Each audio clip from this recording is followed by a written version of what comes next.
Hello and welcome to the RPG Blender. I hope you're ready for something weird tonight.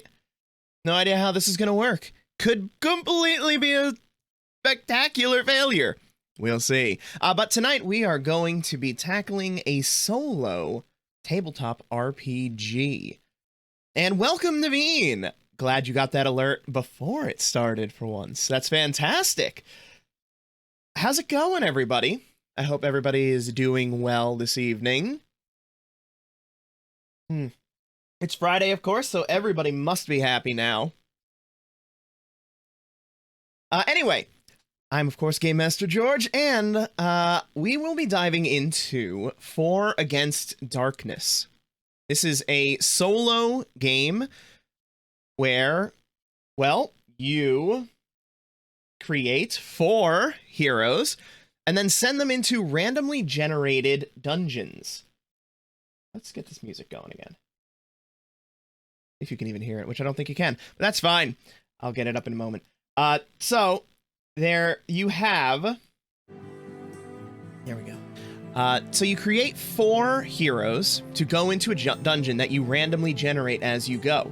That's the normal way of playing this game, and it seems like it can be great fun. However, they also have pre-published adventures. And that's what we're going to be going through tonight. We're going to make some characters, and we're going to start one of those pre-published adventures. And of course, because this is an RPG stream, the RP Gacha tokens are ready to be used if you so choose. But meanwhile, first thing that we're going to need to do is actually create our 4 characters. So let's start by making the first. Welcome, everybody, and I hope... That's fine, I can make it a little quieter. How's that? Better? I can only hear so much of what you hear, so... Great. It'll probably get louder or quieter at various times, so if it gets too loud or too quiet again, let me know, and I'll be happy to shift it. The beauty of the new setup, I can actually do those things on the fly, much easier. Alright, so, let's ask RPG Bebop what we're gonna be for a class. If I can remember the command that I gave it. New class. Let's try that. No, sorry. I haven't been that... Okay, so, we have a few options here. We have Dwarf, Wizard, Barbarian, Lutin, or Swashbuckler. Most of those are pretty self-explanatory. However, a Lutin is... Let me pull up the book here. A Lutin is... Where are you? Where are you? Where are you? There. Ba, ba, ba, ba, ba. So many pages to go through. As always. Lutins are reedy, mischievous fairies, tall as a man's knee, who favor pointy hats and pranks.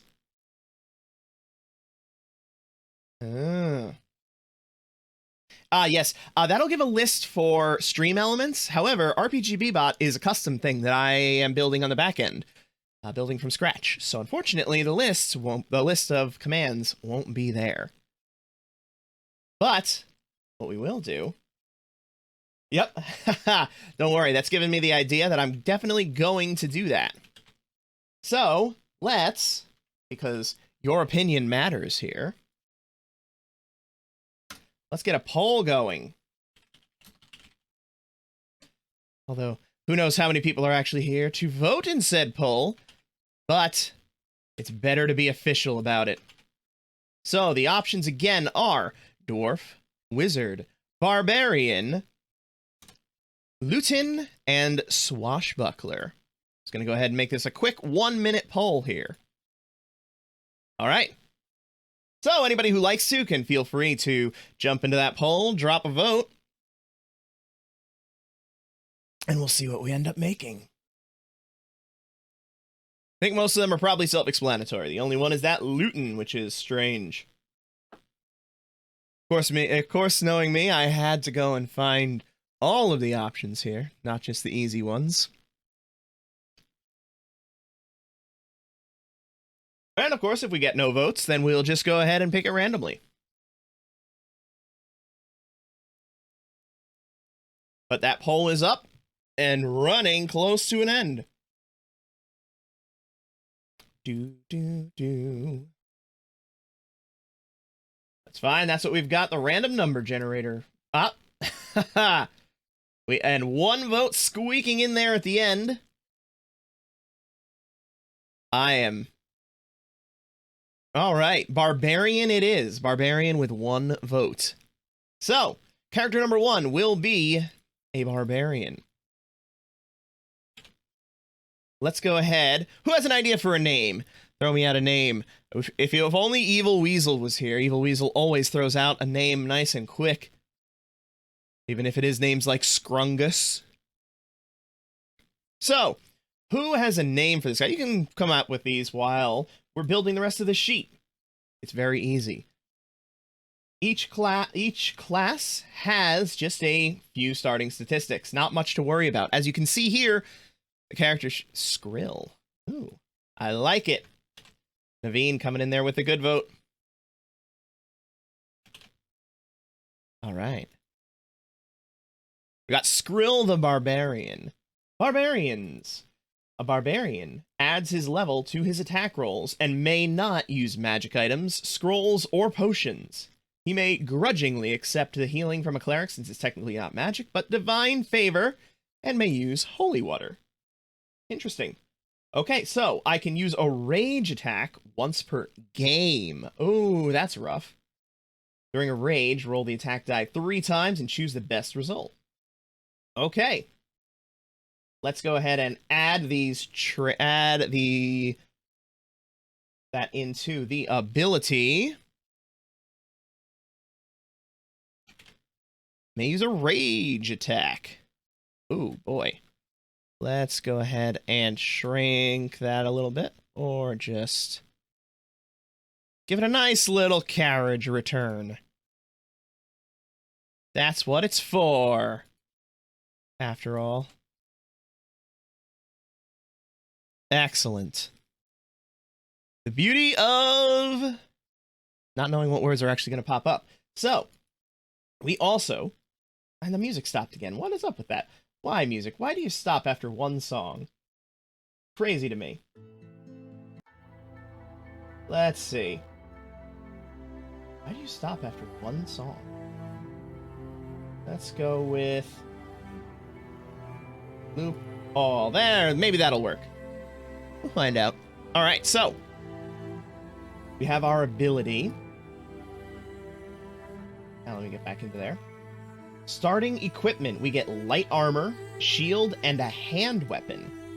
Oh, we can trade his shield and hand weapon for a 2-handed weapon. I mean, we gotta do that with the barbarian, right? We gotta go for the super heavy weapon. In which case, we get light armor and a 2-handed weapon. So let's go ahead and mark that in. And we get a 2-handed weapon. We can have a crushing weapon or a slashing weapon. I think, let's go for the classic Great Axe. That seems like a good way to go. Okay, we go for a crushing weapon too. The Maul, Warhammer, War Club. Yeah, huge War Club. That works. We have a huge War Club. All right. Did it move to the next song? Yes, it did. Finally. Okay. That is the same vein of the 2-handed axe. All right.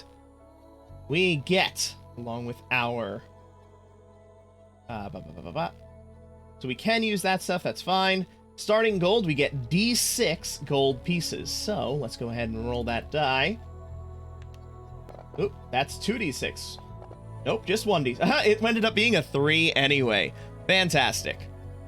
So we have 3 gold pieces.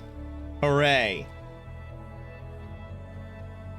We also get 7 life plus our level. We are first level, so we have 8 life.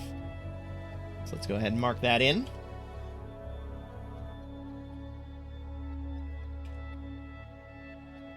All right. With our trait, we get... Let me move that 8 back into the middle. Come on. Come on. Max HP. Why you not want to move? There we go. Perfect. Now, where our attack bonus, we get a +1 to all attacks.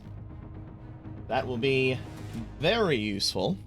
And since we're using a two-handed weapon, we get an additional +1. So we actually have a +2 to attacks with our Warhammer. So let's make that a +1 / +2. Perfect. And now let's put that back into the middle of there. Excellent. We have light armor. Light armor! What does light armor do for us? I'm learning as we go because this is always my way. Always more fun to learn on the fly. Light armor adds +1 to the wearer's defense rolls. Certain attacks from... Ooh. Interesting. So some enemies may be able to bypass light armor. So we will add that +1, but we may have enemies that are able to bypass our light armor. Otherwise, we've got a pretty nice setup there. Now with 3 gold pieces, we have enough to purchase nothing. There are no items that are worth only 3 gold pieces, so we have what we have, and we can move on to the next character. So, oh great and powerful RPG V-Bot, what shall our next character be? Let's get these new class options here.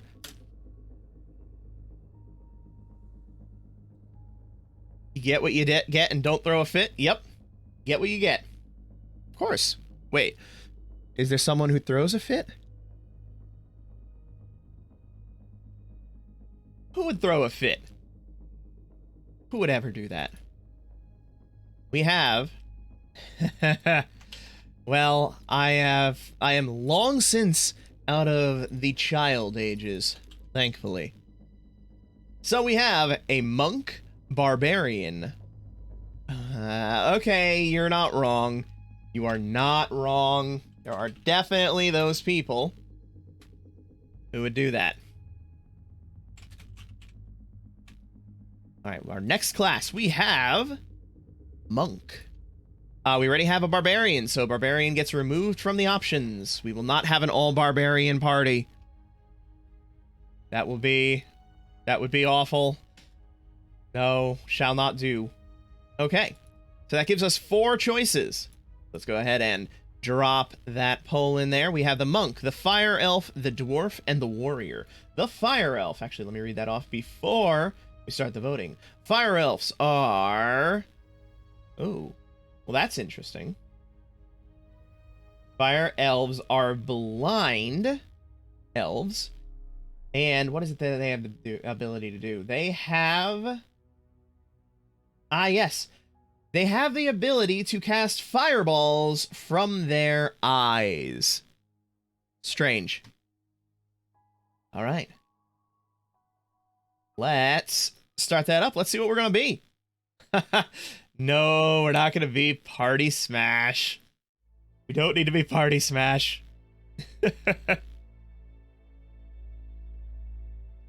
Oh, yes, but there's a chance that if we try to use that fireball spell, it engulfs us in flames instead, which would be awful.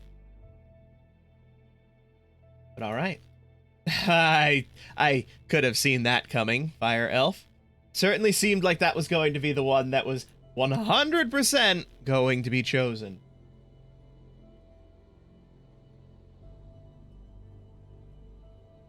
All right. And Naveen is just going to build out this party.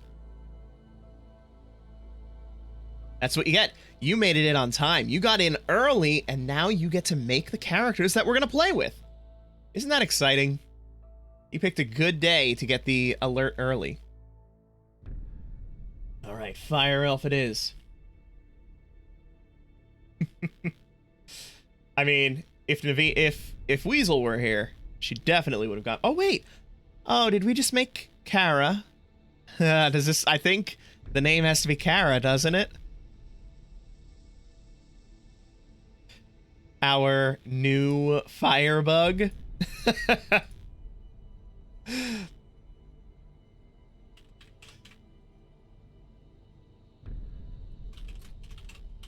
Kara the Witch. Class is Fire Elf. Oh gosh, I have a feeling we're going to be super squishy with this one. So they add their level 2 melee attack rolls except when using two-handed weapons. And they cannot use ranged weapons at all.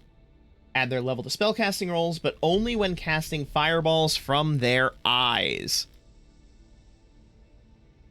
Really fancy spelling Kara with 2 R's. You would consider it Commas Chaser? Alright, we'll do it. We'll rename it to Kara with 2 R's. Plausible deniability. That way she doesn't come and burn us for being, what is it? For this libel. Okay. A fire elf can cast a fireball spell on the first turn of each combat instead of attacking. Oh, goodness me. So every combat, we can cast a fireball if we so choose, which we will clearly always do. Why would we not? That just seems like it is the correct thing to do. I'm gonna make that a little smaller so it'll fit in the box. Goodness.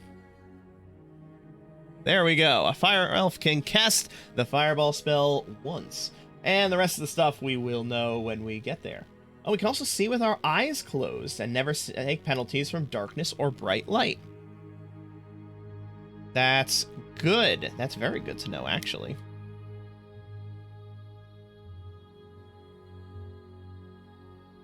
Okay. What is it? Being technically blind. Oh! We can't read. There it is. There's the downside. Also, barbarians can't read, so far we are party illiterate.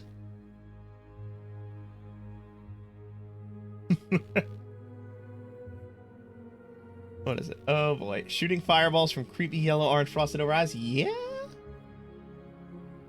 That's assuming it doesn't just blow up in our face, which is entirely possible. Alright, we will never... Oh my gosh, this is gonna be awful. We will never share our gold or equipment with a non-fire elf. That sounds about right. And if we ever get an item that causes us to get a bonus versus fire, we can no longer cast fireballs. Yeah. We'll see if we get a Smarty, or if we just get all people that can't read. That works too. That's a... You see, they see with a third sense, which clearly detects what is a fire elf and what is not a fire elf. Okay, so we are immune to gaze attacks if we keep our eyes closed. We get light armor and a shield. Ooh, that's... Or we could get heavy armor, but we'll take more damage if our eye lasers explode. I think it is absolutely going to happen at some point that we are going to engulf ourselves in flames. And taking double damage from it sounds like a very, very bad penalty. So starting equipment, we get a light... Oh, we don't even get armor as a starting thing, so it does not matter. So we get either a light melee weapon or a one-handed melee weapon. So, what should we do? What weapon should we learn? A crushing weapon or a slashing weapon for Kara the Witch? Yeah, it has to be a melee weapon. It has to be either light or one-handed. And it can be very open-ended, because they're all basically just... Yeah. Slashing weapon. Now, do we want a light one? Light ones are... Yeah, slashing sounds like a good thing, since we've got the crushing with the other guy. So, light weapons... Where are they? Why, game? Why you do this to me? Okay. Light weapons give you a -1 to your... Ooh. Light weapons give you a -1 to your attack rolls. Mmm. Why? Why would we do that? Okay, we clearly need to get a one-handed weapon, because if we can use a one-handed weapon, we should use a one-handed weapon. That means we just get a 0. So, for a slashing one-handed weapon, let's grab a rapier. Or no, a saber. A nice saber. That sounds like a good thing. I don't fire and slash people with a fire blade. Yes. Alright, so we have a saber. That is our only piece of equipment to start. We get no armor and no shield, though we are proficient with them, should we eventually find one. We also get 1d6 gold pieces. Let's see if we get enough to purchase anything. We get 1 gold piece. Oh goodness, we're gonna have to pool our gold resources just to buy the required lantern. Although I guess... not smart, just crafty. Very true. And we get 4 plus our level life points, which means we get 5 hit points. Oof. We are the squishy. 5. And we start with, of course, maximum, which is 5. Let's do it. And then I think that fit. Oh, yeah, and our bonuses. We get no bonuses to our attack and no bonuses to our defense. So we're good. We can move on from Kara the Witch. So, what shall be our next class? RPG Bbot, show us the choices. We have Warrior, Wizard, Fire Elf, removed because we already have a Fire Elf, Elf, or Harlequin. All right.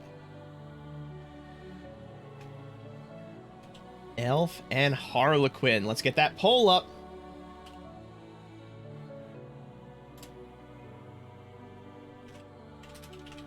All right.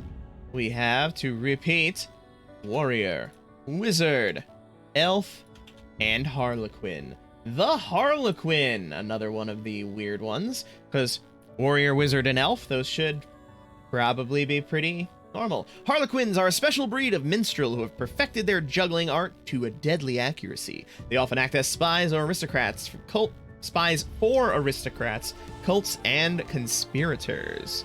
Ooh. They can juggle with up to 3 one-handed or light weapons, which allows them to make 3 melee attacks a turn. Oh gosh. They're interesting. All right, let's see what you pick. Yeah, they are jugglers. They juggle weapons. Wow. That's interesting. All right. I wonder what's gonna be picked. Wizard! Wizard's winning. All right.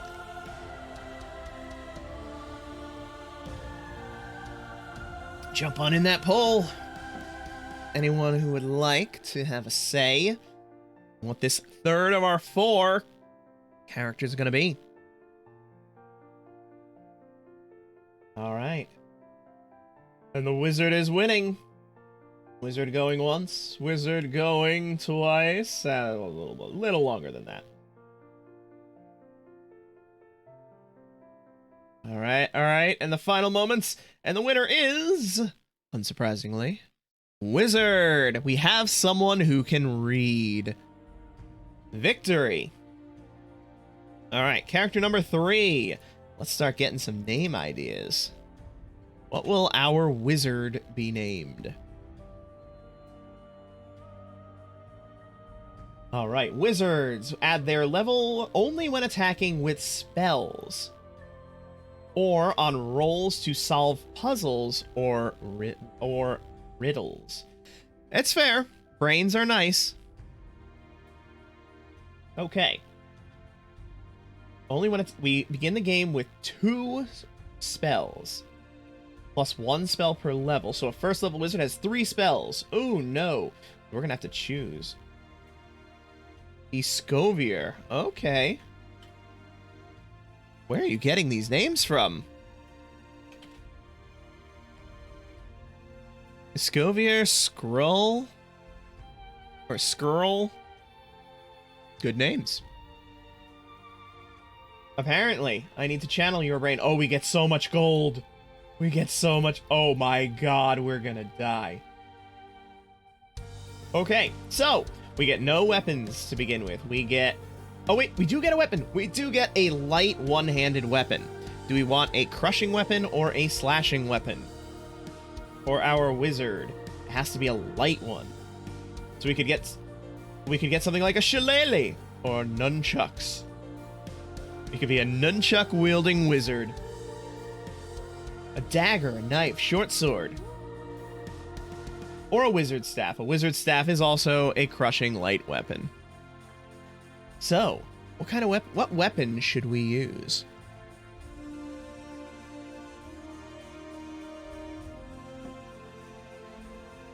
It's fair. That'll do it. Yes, we have to use a light weapon for this one. We don't get a choice, unfortunately. But it can be crushing or slashing.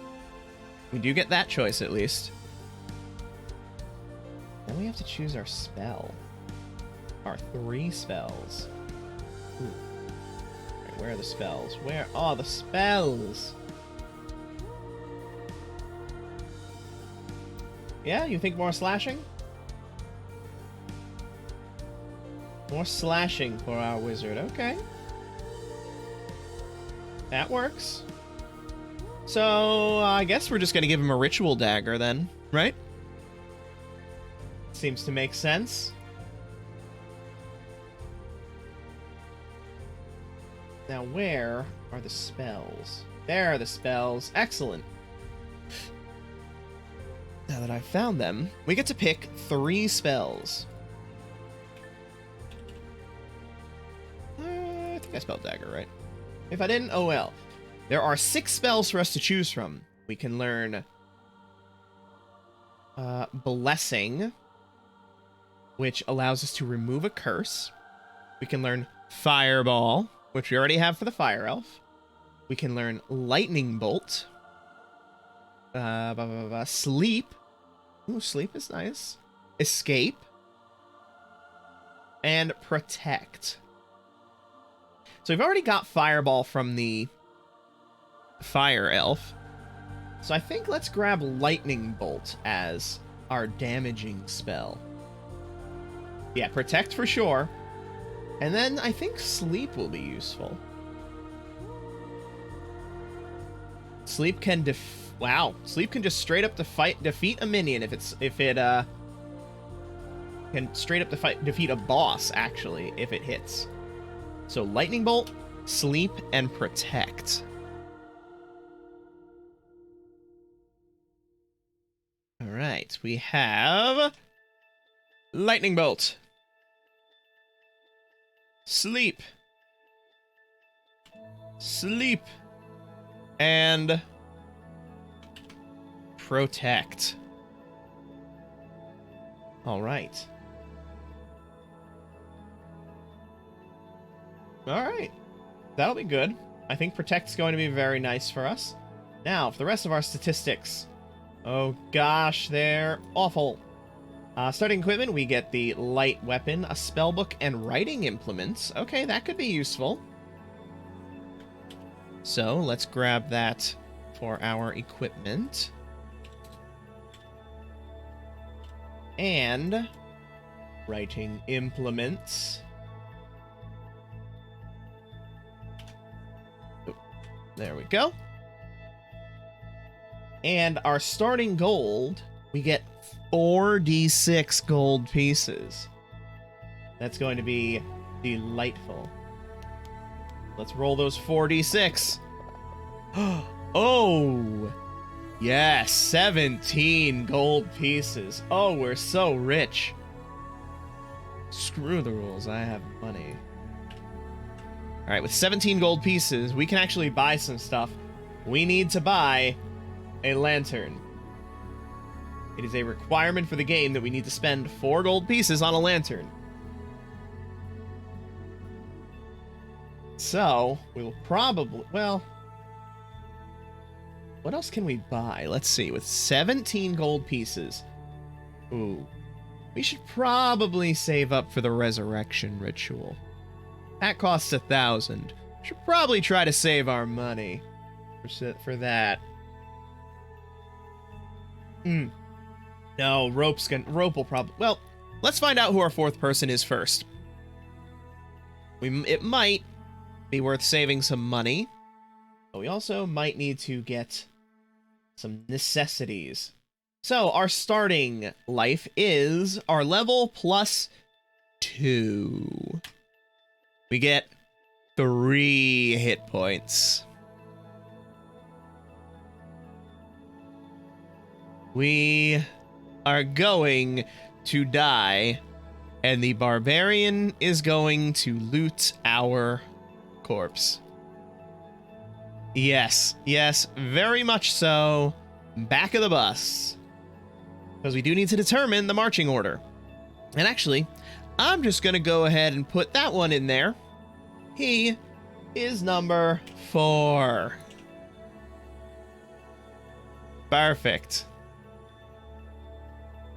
I'm going to say the barbarian's probably going to be number 1. Fire elf number 3. Oh, but it depends. Because now it's time. Oh, wait.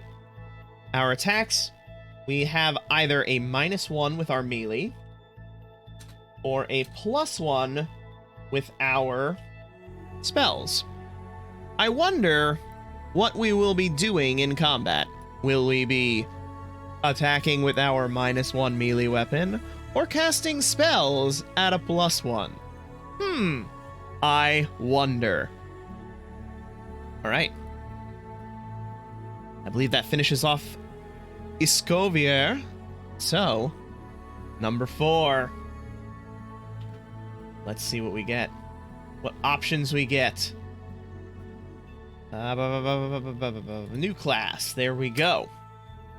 We get Fire Elf, Assassin, Rogue, Marksman, or Warrior.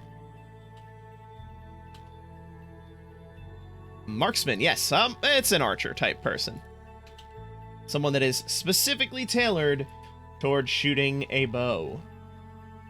Let me pull that up just to give the exact. Marksman, professional soldiers trained in the use of the ranged weapons. Depending on their regiment and specialty, they may be known as archers, crossbowmen, and other things. Depending on the scenario. But yes, that is one of the options. Get the poll up. For our final class. We will skip, of course, the fire... Was it Fire Elf again? Did we really get Fire Elf again? Crazy. Alright. The final poll is up.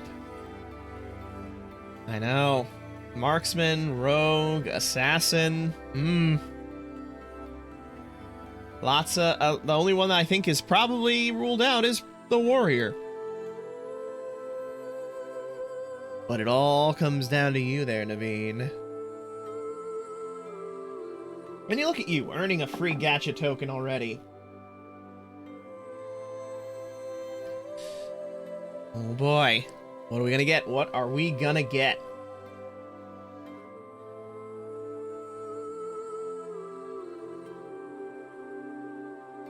Rogue skills are good, but of course the assassin has the rogue as well, has the rogue skills. Rogue we are, probably. Unless somebody else pops in and votes in the next few seconds, rogue we shall be. Rogue will be very useful, I think. And the winner is Rogue. Alright. Character number 3. And once again, we shall tap that magnificent name-creating brain. Who will our rogue be? Rogues add their level to rolls to disarm traps and defense rolls. Ooh, nice. Adds level to attack rolls only when attacking an outnumbered minion. Okay. Rance the Rogue. You got it.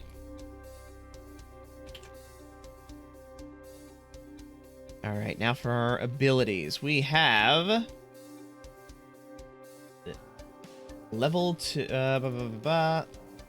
Level 2 rolls to disarm traps and to... Yes, there we go. Perfect. Level on rolls to disarm traps. And we also attack rolls when... Attack rolls against outnumbered minion.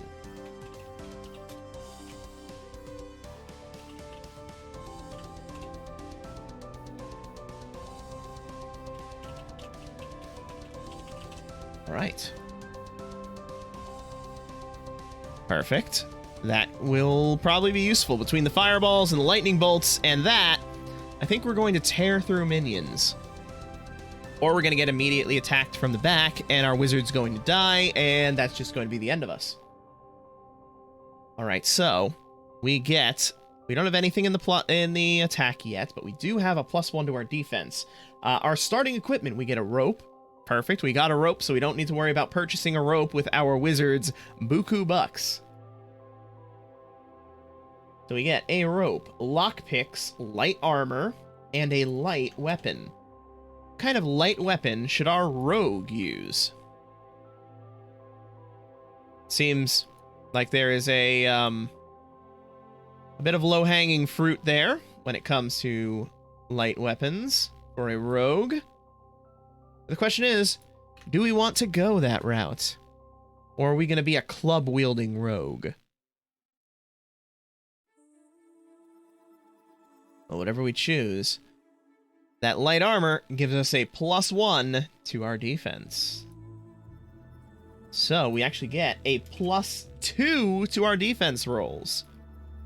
That's really good. All right. Knives. That works. So our attack is either a -1 when we are not outnumbering, or a 0 when we are. Oof. We might not be the stabbiest of people then. That's a bit rough. Alright, we get our light weapon. Let's go ahead and... Knives. Perfect. Now for our gold, we get 3d6 gold pieces. Alright. Hey, look at that, 11 gold pieces.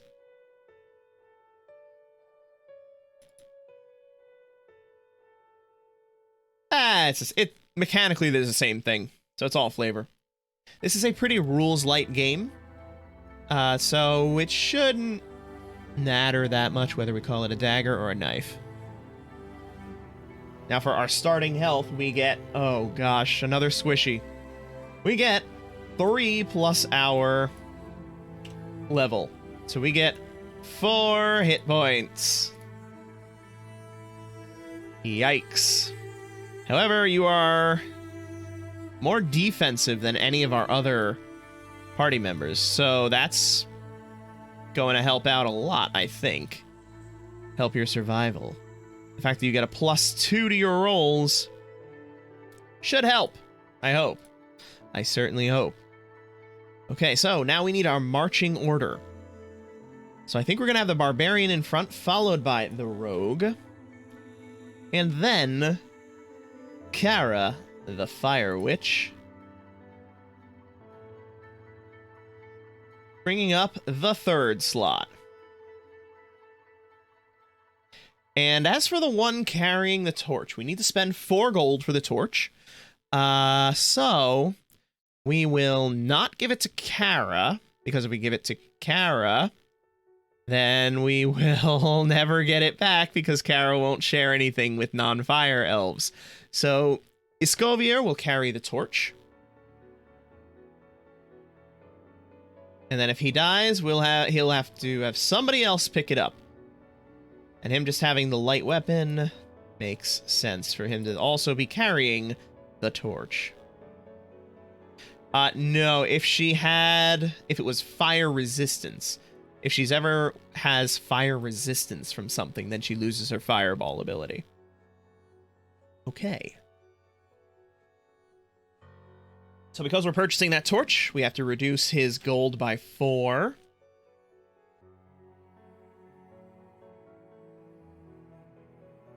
Bring us down to 13 gold.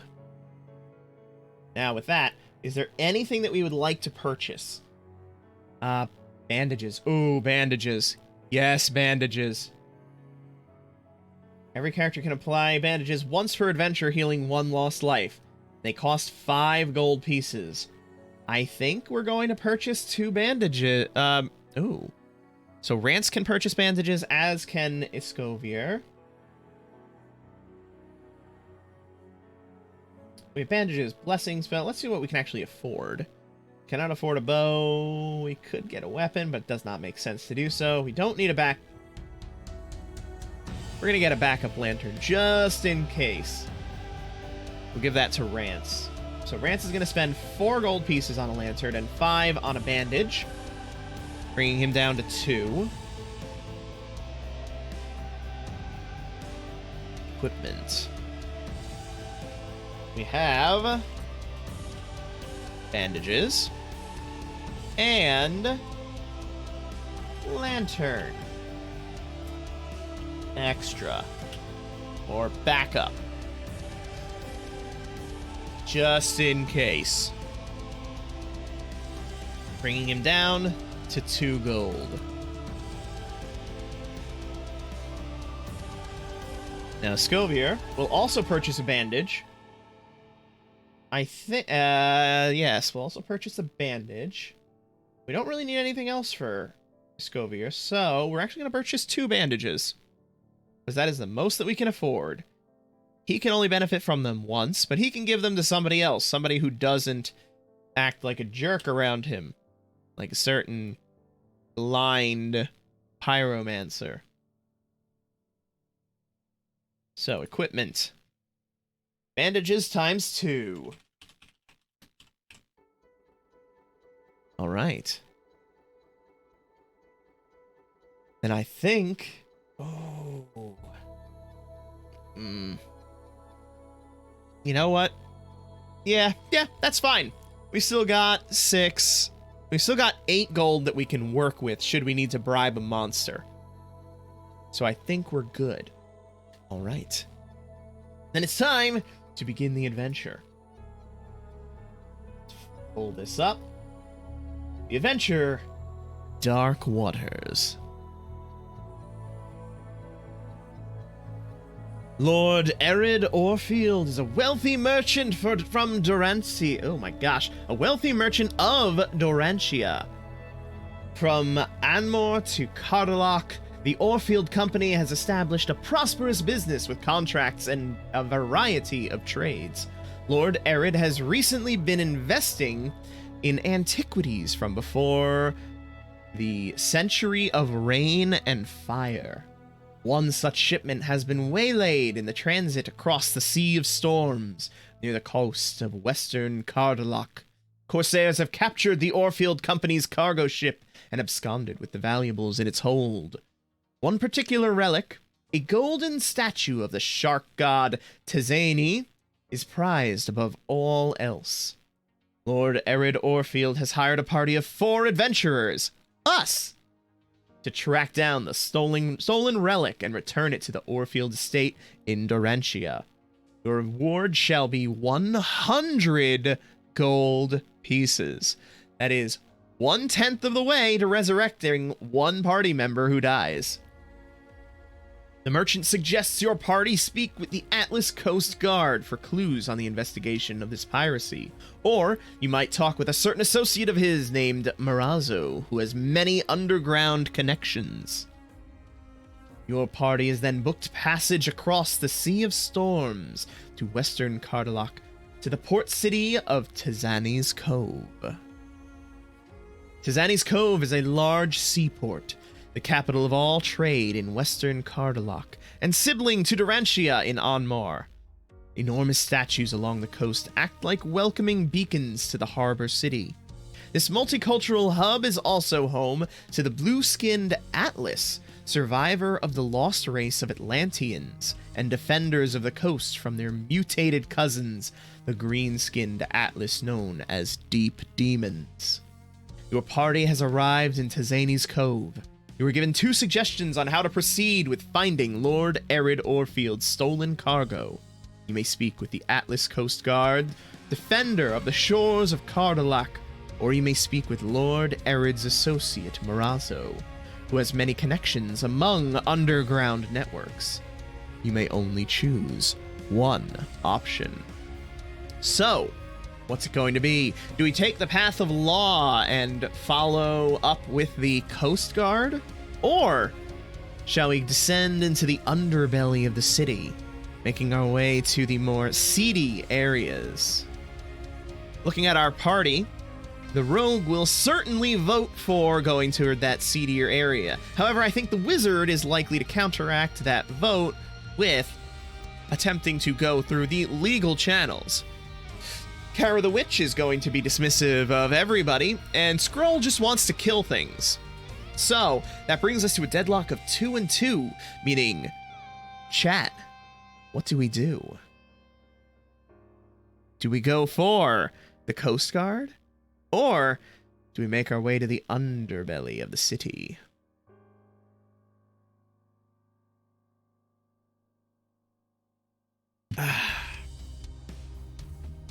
Good setup. Good setup for this game. So, let's see. What shall we do? We will talk to the Atlas Coast Guard, defenders of the shores of Cardalac, or we will speak to Lord Arid's associate, Morazzo, who has connections among underground networks. So, the underground networks, they might not be completely illegal and illegitimate. Maybe. But the question is, who do we trust to work with us more? The Coast Guard or the underground merchant?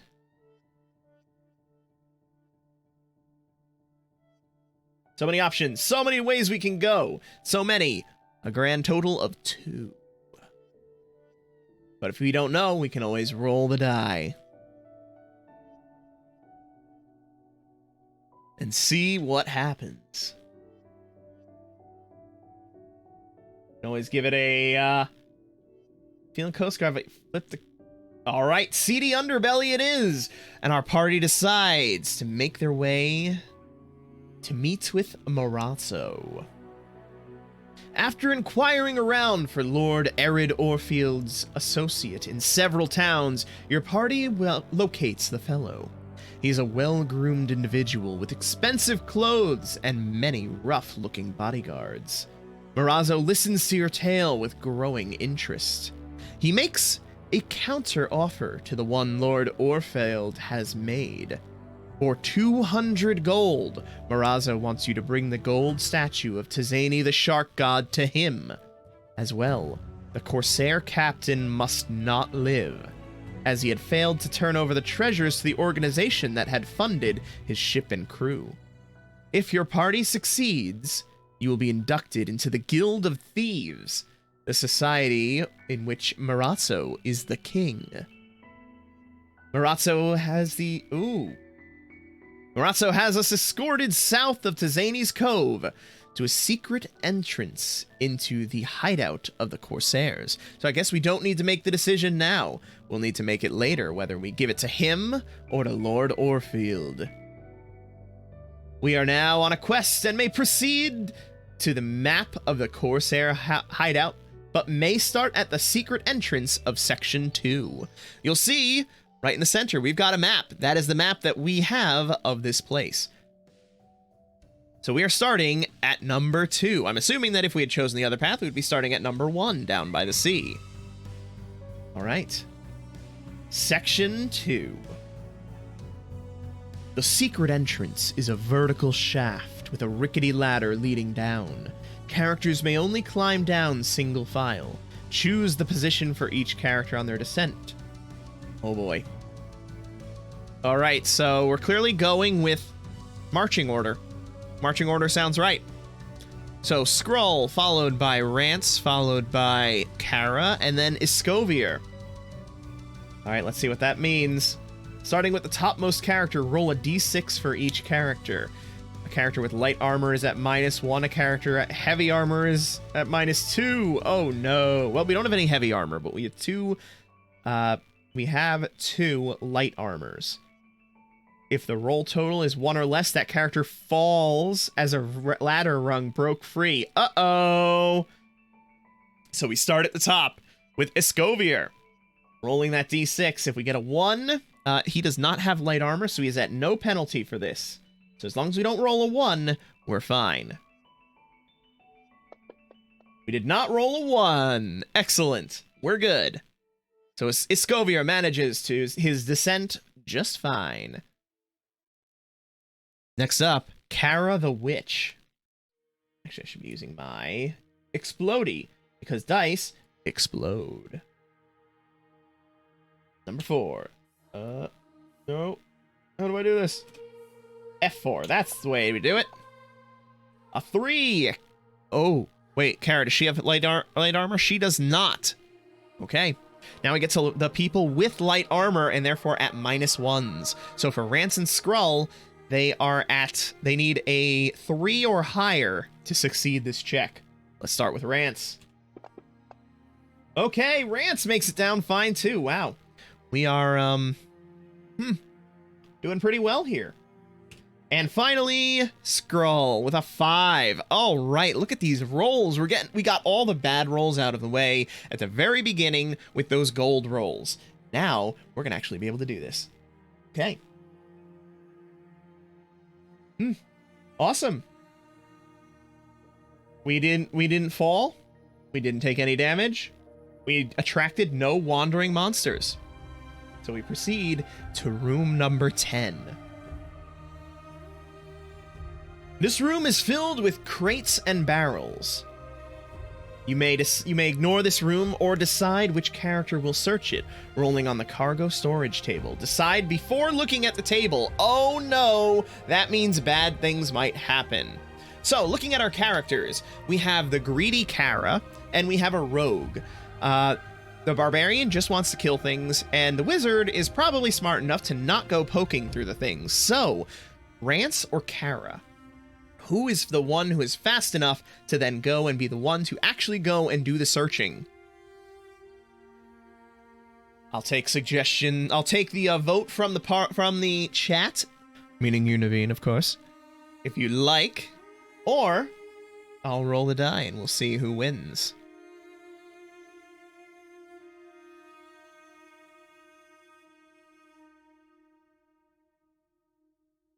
Who will? Oh. And the wizard cast protection. That's true. No, Rance was down first. We were going in reverse order because you see, if the person who went down last fell, it would have made it harder for everybody below them. So Rance was definitely the first one down. So yeah, Rance is going to be the person. But no, the protection spell won't actually matter. It only matters in combat. Fortunately. Let me just double check that, but I believe that that is the case. Yep.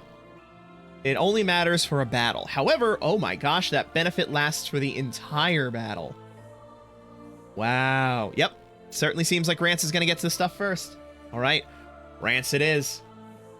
So let's go take a look at the cargo storage table. Actually, let's roll it first before I actually look at what it is. Everything's a 1d6, so let's roll that 1d6.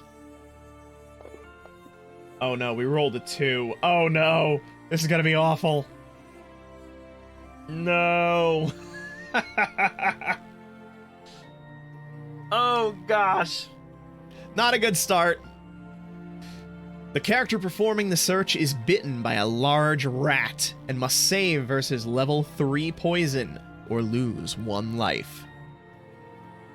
And it's not even a trap. so we don't get the bonus.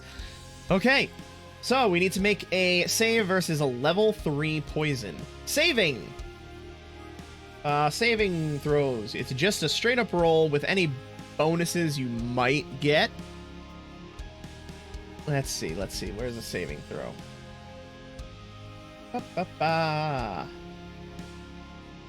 So many different books to go through. Save versus... Yep, roll a d6 and add any modifiers. There are none. We need a 3 or higher because we need to meet the level 3. All right, Rance, let's find out if you succumb to the rat poison. A 6, fantastic, which explodes, giving us a total of 11. All right, Rance is fine. He gets bit by the rat, but manages to shake it off and probably stomp on it, because I think he's probably a little bit of a jerk. At which point, Kara the Witch gives him the steely glare, or the fiery glare, and you think for a moment that she might launch off that fireball, but not knowing what else might be within these boxes, she holds off for now. This cocky mean jerk? Yeah? I think it does. I think it does, right? All right. So we had one very good room where we made it through all the challenges, and then we had one awful room. And then we go to room 17. I like this. This is kind of like a choose your own adventure, but you've made characters and are going through it. Kind of fun. I'm definitely enjoying this and going to want to do this, and I definitely going to want to figure out how to do this as a pure chat interaction thing for a future thing. This is giving me ideas, which is scary and wonderful. All right, now room 17. There is a roughly hewn tunnel leading southwest. To the southeast, there is a door made of driftwood. On the eastern edge of this chamber, there is a door of rotting planks. Northeast leads to a dark room, which is where we came from. I think we do have the advantage of being able to see the map, which is wonderful. So we are definitely going for the dead end first. We're going to full clear this dungeon. Wait, which one's east? Never eat soggy worm. Okay. On the eastern edge is this is a door of rotting planks. Oh, we're definitely going to die. We're definitely going to die. Number 4 is east. Excellent. Yeah, east and west. That is my hang up. All right. We make our way through the rotting doors, Skrull leading the way, bashing it with his... What does he have? He has a war club, bashing it open with his war club and making his way into the room. This room has been used for a garbage disposal. Oh no, we've made a horrible mistake. This is awful.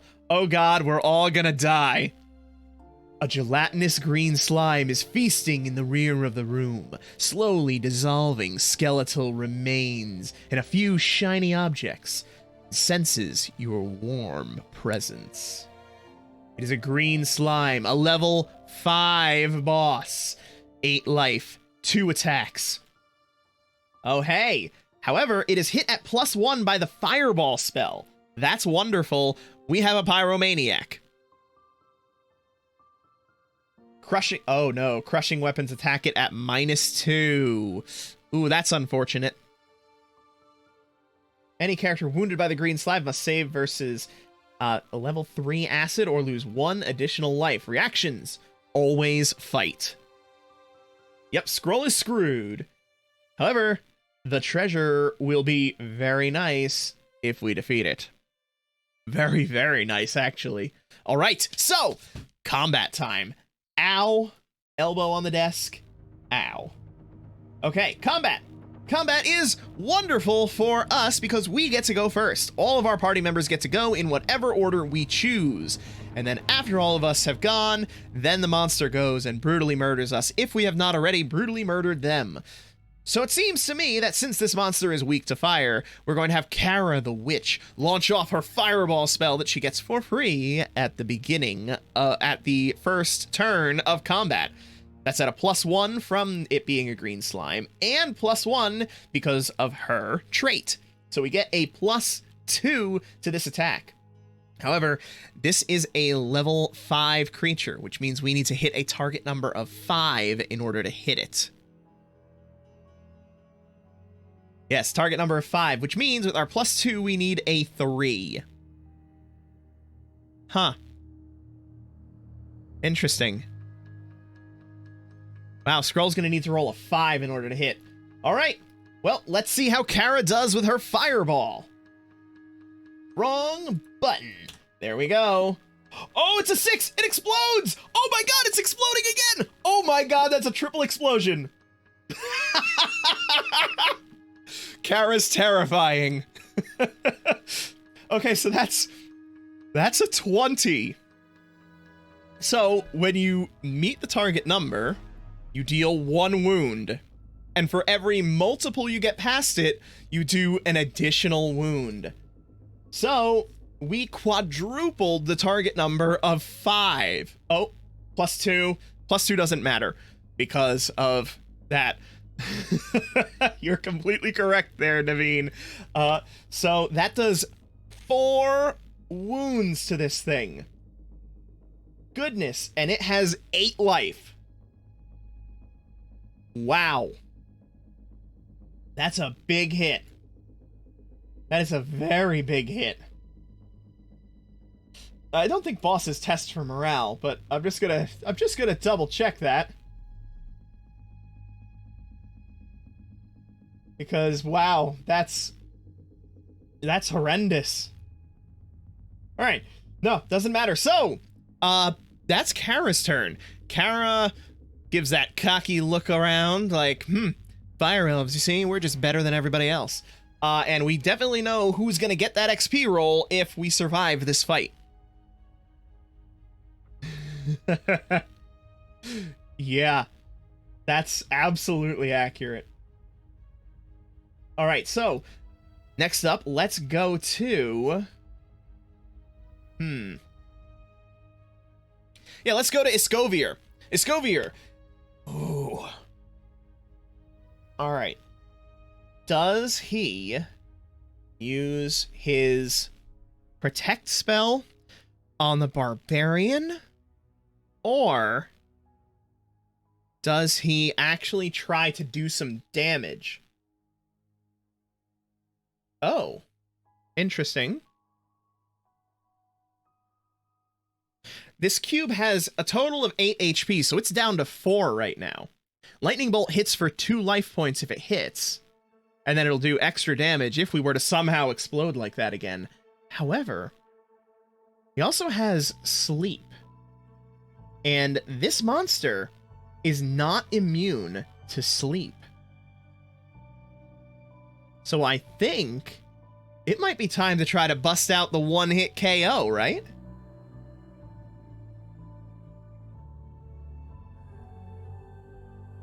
The wizard adds it. Ooh. So that gives us... We would need to roll a 4. So that gives us a 50-50 shot of just straight up defeating this boss. Let's put the gelatinous cube to sleep. All right, we need a 4 or higher, and then this battle's over.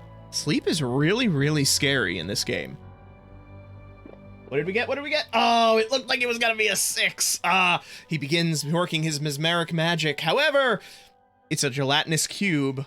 Who was the silly person who thought it could be put to sleep? Oh no. And that brings us out of the people who had the most chance of actually taking this thing down. I guess let's go to Rance the Rogue. He's not a minion, so he does not get his bonus, so he is at -1 to hit. Thankfully, he has a slashing weapon, so he doesn't have an additional -2. Goodness me. All right, so Rance will draw his knives and leap at the thing sillily and try to cut it open with its knives. He has a -1, which means he needs to roll a 6 in order to hit. He has a 1 in 6 chance of hitting. This sounds unlikely. Our rogue is not... Nope. And that's a 2. Okay. Unsurprisingly, the daggers do nothing to this thing. We had a really good first roll, and then everything after is just gonna be garbo. All right. Skrull the Barbarian makes his way up. Oh, boy. So, Skrull, what will he do? What will he do? Let's see. If he uses... Ooh, unarmed attack. What will happen if he just chooses to punch this thing? I'm assuming an unarmed attack is... Let's find out. Oh, yes. Running is an option. But then we don't get the treasure. And we want the treasure. Unarmed. Unarmed combat. What do unarmed attacks do? Huh. Okay. So we could just... Yeah, you know what? But that would probably be still a crushing weapon, I would say. Using an unarmed attack would probably still be crushing. So that's not going to be helpful. All right. He takes his huge war club and brings it down onto the gelatinous cube, attempting to smash the jelly into jelly. He has a +2, but he gets a -2 because of its resistance to crushing damage, which means he is rolling at a flat number. So he needs a 5 or higher. Oh. Oh. Is this the time for the rage attack, however? Is this the time for the rage? No, this doesn't seem like the time for the rage. We gotta save that for when it matters. All right, let's roll it. We need a 5 or a 6. We got a 6! That's an explosion!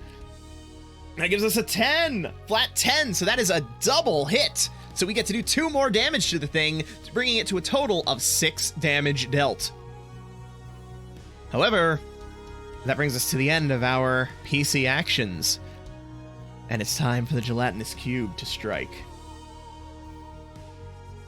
Skrull, you actually did it! I'm so shocked! Alright, the monsters. What does how does the monster attack logic work? Let's find out. Bosses. Where? Logics. Why do you do this game? There are so many things. How to attack monsters. Okay. 2 types of monsters, blah, blah, blah. This is a boss. Oh, he gets to attack 2 times, so he's going to have to attack 2 people. He will attack the first 2 creatures, I think. I think that makes sense. He'll attack the first 2 in the marching order. That's why we have the marching order.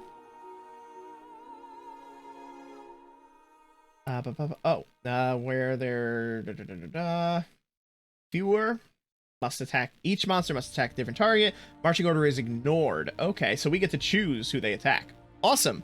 So we're going to have 1 attack Skrull and 1 attack on Rance because they both have the bonuses to defense. Rance is more squishy. However, he has that wonderful +2.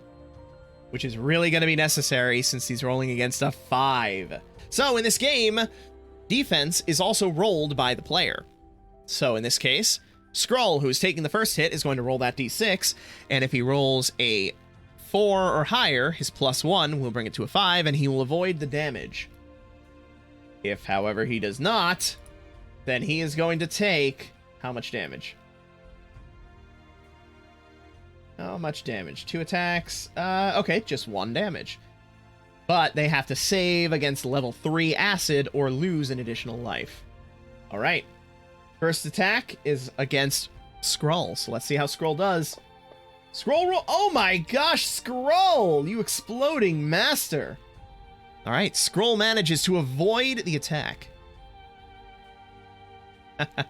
It is. I need to switch to my other list. No, this is actually music that I purchased licenses for through a bundle a while back.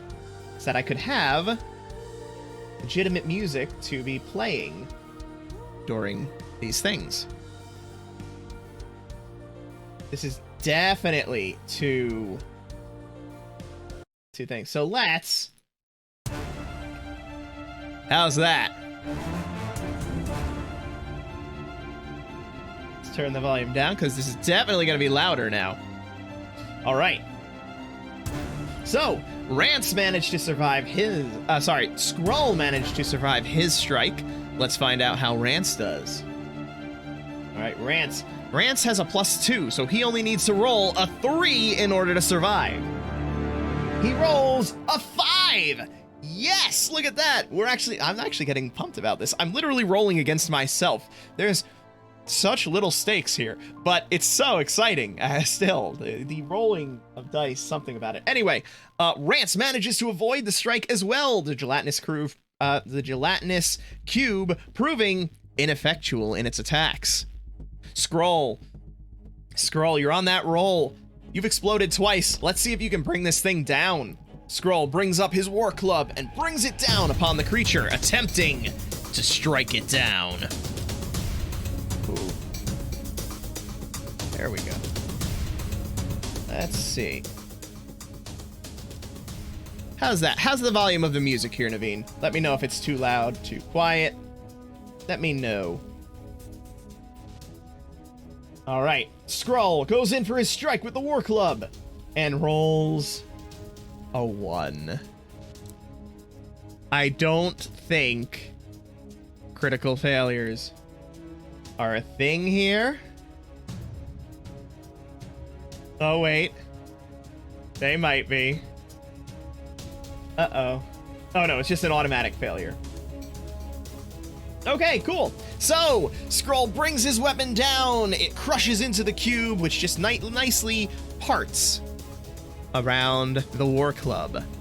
Kara the Witch, feeling confident in herself, draws her saber now that she has already cast her fireball spell, and leaps in with a slashing motion. Slashes are not reduced, so she only needs a 5 or a 6 in order to hit. She rolls a 5! Look at you go, Kara! Why did we name you after that awful person? Coming in with the 5, doing a nice clean hit, bringing it to 7 damage. 1 more damage needed. All right, next up is... terrifying in all forms. I'm gonna need to do something with Kara. That's gonna be the new Make It Worse animation. It's just gonna be her with like darkness around her, red eyes, her sprite from Illusion of Gaia. Anyway, Rance attempts to redeem himself, having regained his footing after being so rudely brushed aside by this thing, and dives in for a couple more little jabs to the side, attempting once more to stab this thing into submission. He gets a -1, so he needs a 6 to hit. He did! It's a cocked 6, but it's... oh my goodness! Haha! And Rance coming in with the 14 slices, dices, and chops this gelatinous cube into fine paste, which slowly fades out around the room. And with that, combat comes to a close. Wow, we actually survived the combat. I guess I can turn off the epic music now and go back to the calm music. There we go. What a transition. All right, so for defeating this thing, I can't believe we won that without taking any damage. That initial fireball from Kara just destroyed. Oh, wait. Actually, let me check something. I just kind of assume...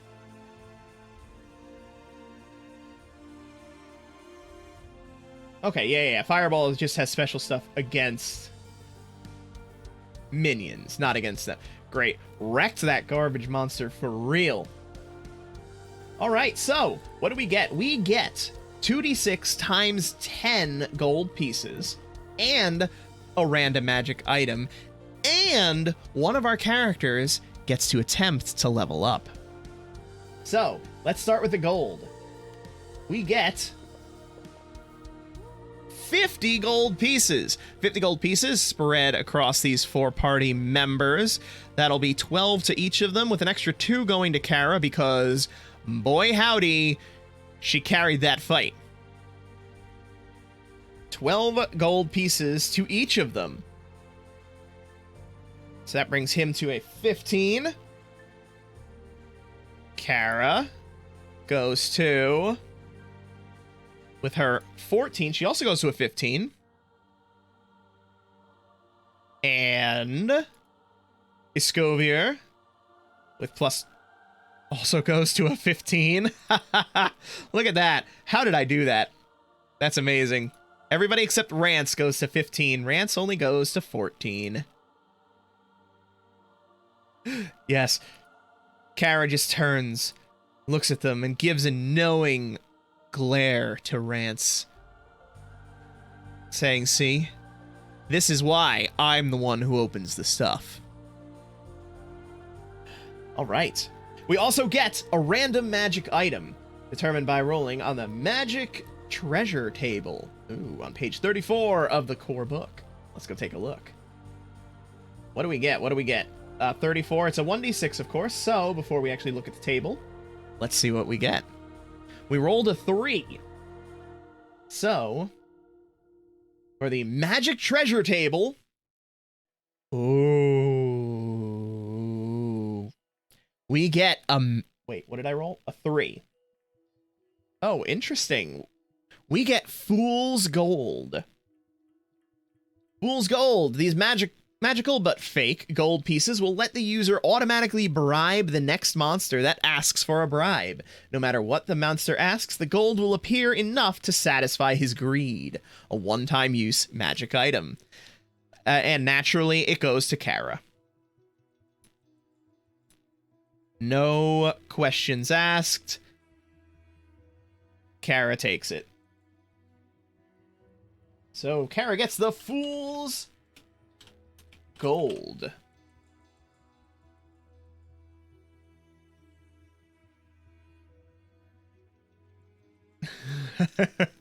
And then we get to attempt a level up roll.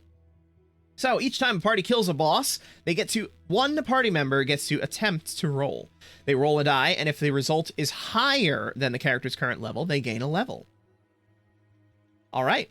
I feel like it again has to go to Kara because she did 5 of the 8 damage.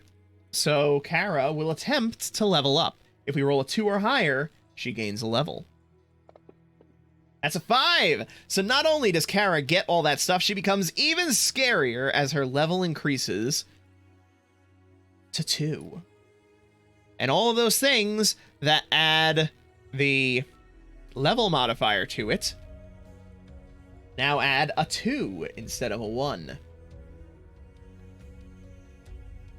All right. Oh, interesting. She actually had a slightly better attack than I gave her, but that's fine. So she has now a +2 with her melee weapon. And a... what is it? A +2 with her fireball. Excellent. Go ahead and move that into the middle. All right. Woo, boy. I can't see how it could possibly get worse from there.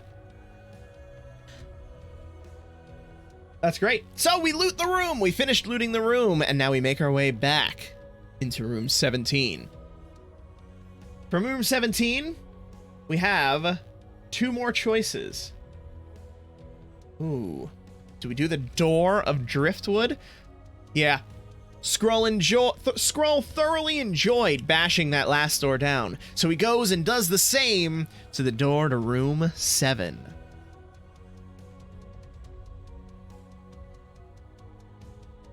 Oh. Oh no. Uh-oh. This is the lair of the Goblin Pirates. And we go straight to the next combat. Okay. Oh no. Oh no. Okay, so there are 8 goblin pirates within this room.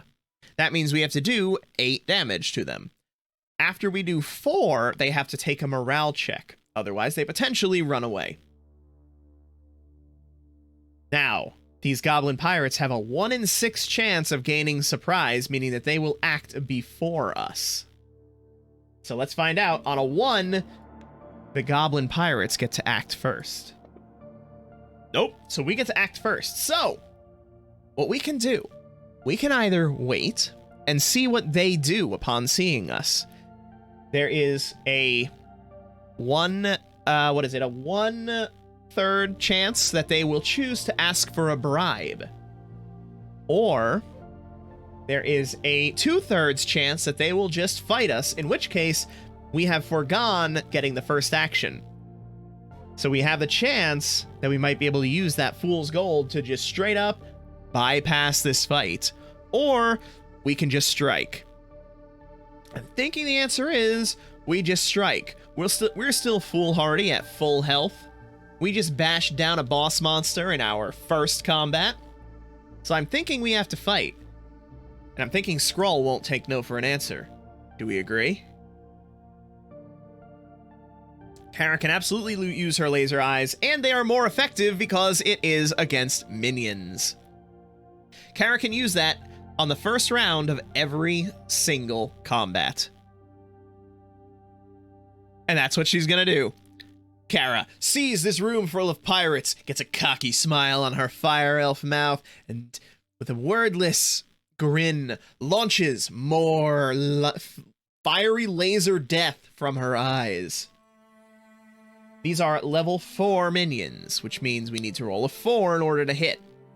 Kara gets a +2, which means Kara only needs to roll a 2 in order to hit. Now, Fireball.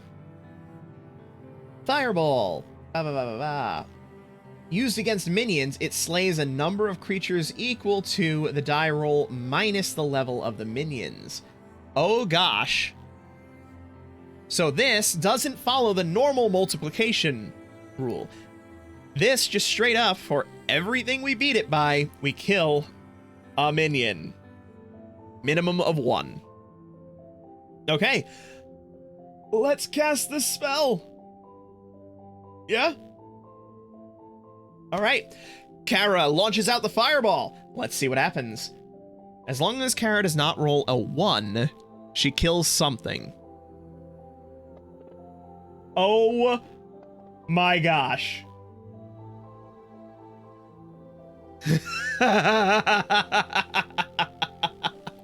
And that 9 minus 4 means Kara launches out that fireball. It explodes in the middle of the goblin pirates, wiping out 5 of the 8 pirates. Wow. That's crazy. Now we need to do a morale check, because that's over half of the things to do. Morale. Wow, I can't believe that Kara just obliterated that again.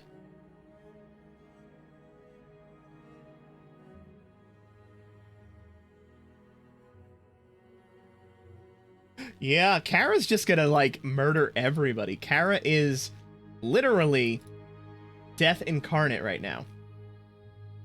Oh, interesting. Bosses do flee. We'll remember that for next time, but that's fine because we killed that thing just so much anyway. So, when the group of minions loses more than half of its initial number, which we did, roll a d6 for the whole group. If you roll a 3 or less, the remaining monsters flee, but a roll of 4 or higher, they continue to fight.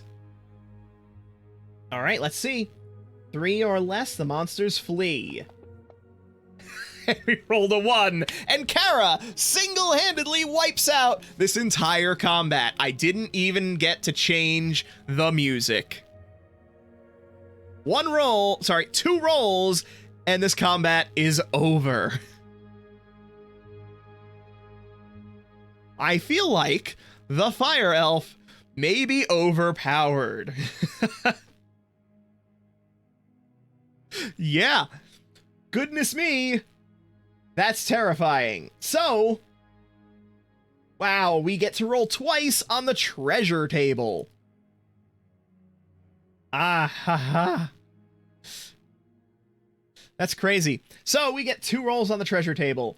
We find whatever number 6 is and whatever number 5 is.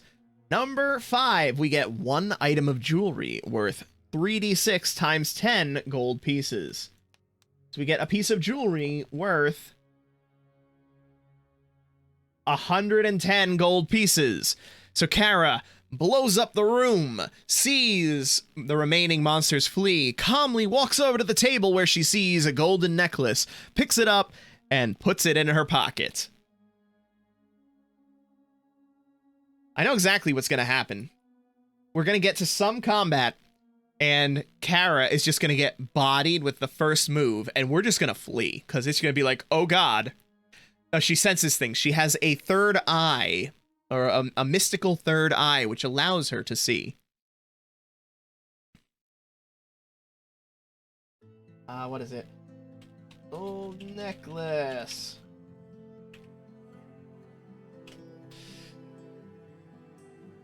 Yup. Okay, and as for the second thing, we get a random magic item from the magic treasure table. So we get 5, a potion of healing. Oh, that's really good. The wizard, seeing the magical item, swoops in and grabs that potion of healing, while Kara is preoccupied with the thing that's worth 110 gold pieces.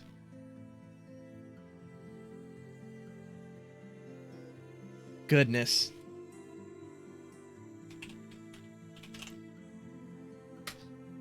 All right.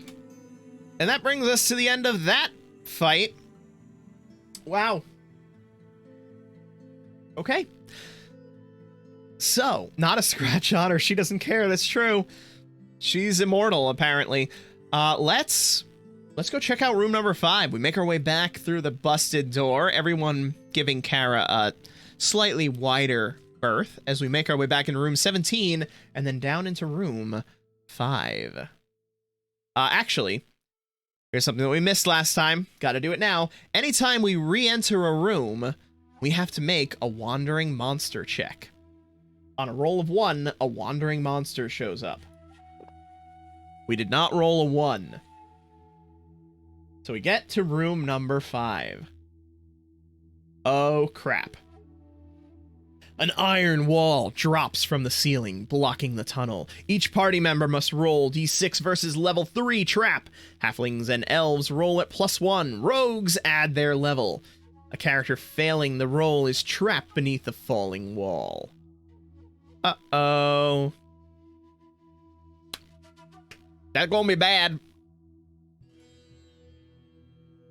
So, Skrull and Escovier and Kara do not... Oh, wait. Hang on. I think Kara does. Get that? Let me check. Let me check. No. They do not get the... they're fire elves. They're different from elves. So only Rance gets the bonus. Rance gets a +1. Everybody else gets just a flat roll. They need a 3 or higher in order to escape this. Oh, gosh. It's gonna be bad. All right, Skrull goes first. He rolls a 4. Skrull manages to dive out of the way. Yeah, Rance with his +1. He only needs a 2. He also manages to get away. Kara, being third in line, cocky as ever, makes her roll and explodes again for an 11 on her check. And finally, Escovier bringing up the rear. Rolls a 2 and is trapped beneath the wall. Uh-oh. That's not good. All right, Split, we have to split the party now. Certain circumstances, you may need to leave a party member behind. Uh-oh.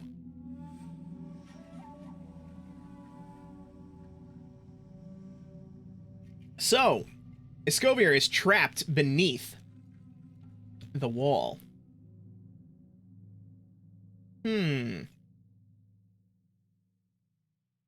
Interesting. I wonder if there's going to be a way to free him from that. I certainly hope so.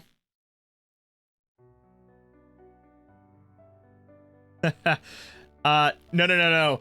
Oh, trapped behind it. That's right. That is right. So he's trapped behind, not beneath. Good catch. And it makes sense. He was the last one in line. So, Escovier is trapped in room 17, while the others are in room 5. So, he is going to make his way to room 7. In doing so, he needs to make a wandering monster check. Hopefully he does not find one, as he's, oh god, it's a wandering monster. Oh no. Right, but he has to make his way back into 7. So he was in 5 is where the wall happened. That pushed him back to 17. He then makes his way into 7, which is a previously cleared room, which means we need to make the wandering monster check, which he rolled a 1 on. Oh goodness. Oh goodness me. Alright. Wandering monsters. Let's see, what do we roll? Yep, that's fine. Just normal stuff. Alright. So what wandering monster will our dear Escovier need to deal with all on his lonesome? It's a 2. Hopefully that's not too bad. Let's see, where is the wandering monster table? Wandering monsters. Wandering monsters. Doot. They do a good job with this table. So, we roll a die. We did. We rolled a 2, which means it is vermin. Something on the vermin. Oh god, if we rolled a 6, it would have been a boss. That would have been weird. Okay, so we roll a vermin. We get a 3, and it is 2d6 goblin swarmlings. Makes sense, we just killed the goblin pirates. Alright, they are level 3, and there's 2d6 of them, so... Oh god, there's 9 of them. Oh no. That's really bad.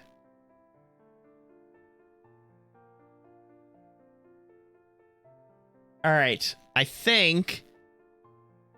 Yeah, he has to fight. He has to stand and fight. He is going to launch out his sleep spell. The lightning is really good against single targets. It is not that good, unfortunately, against...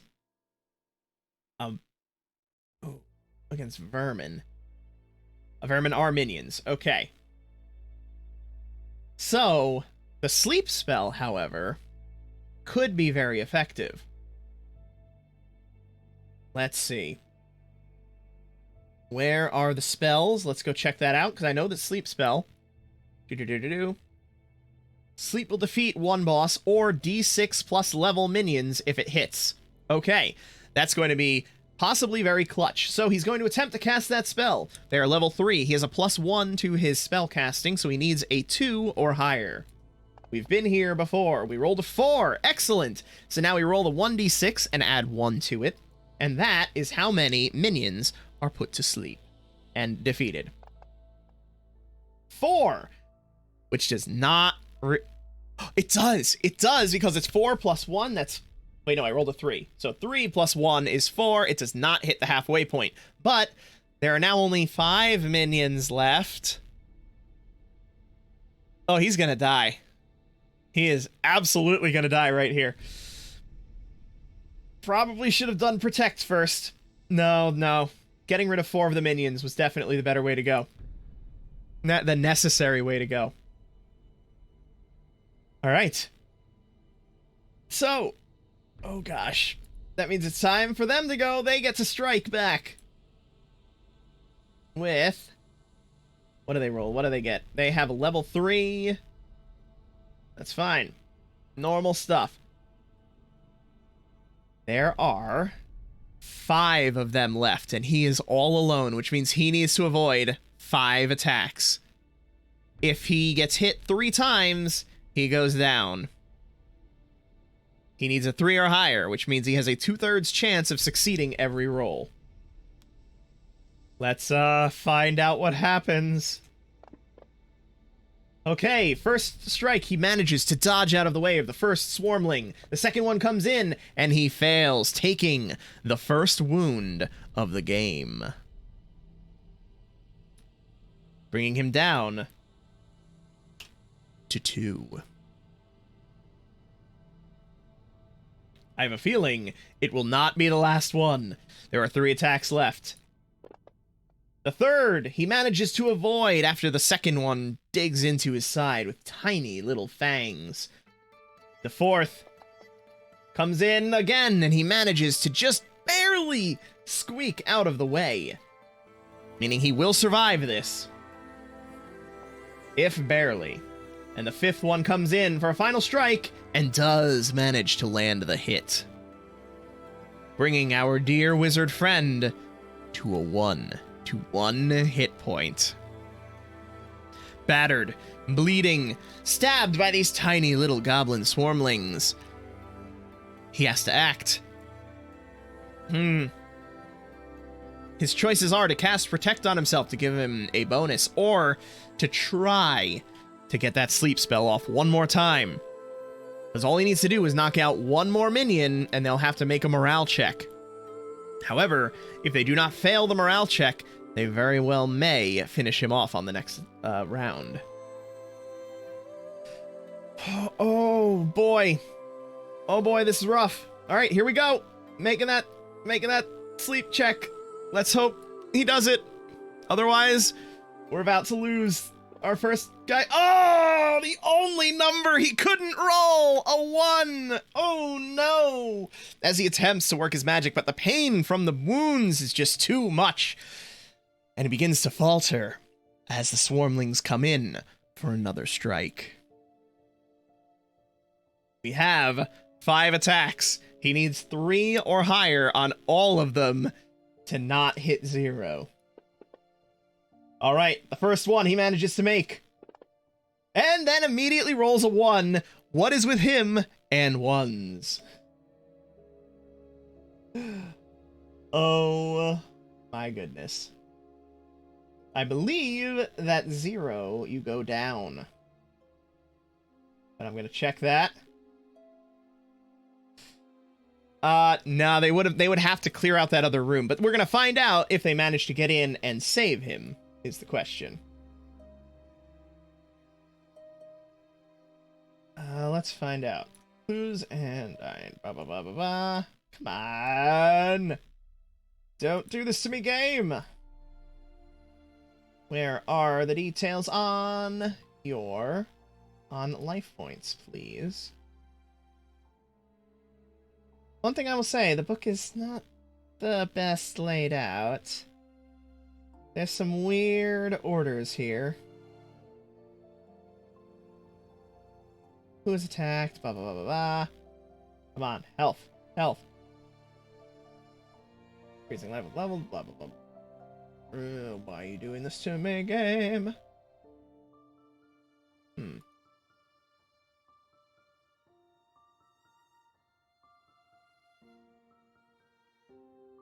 Okay. He drops to 0 and falls to the ground.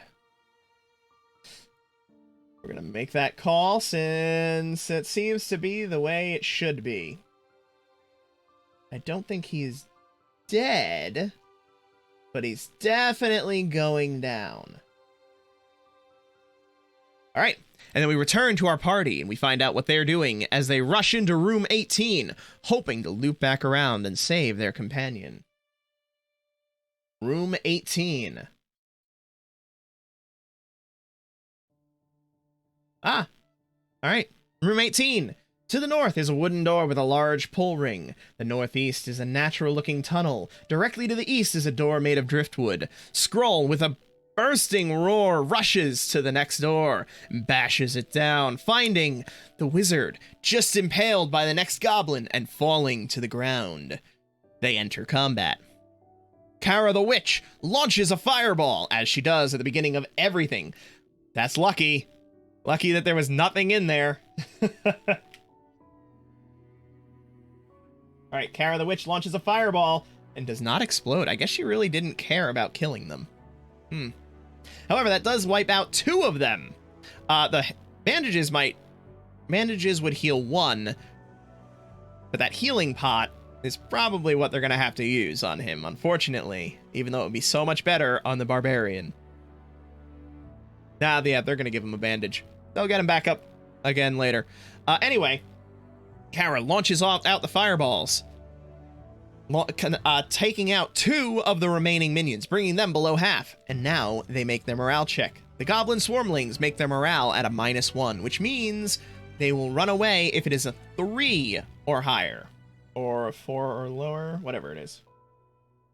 3 or higher. They're the same odds either way.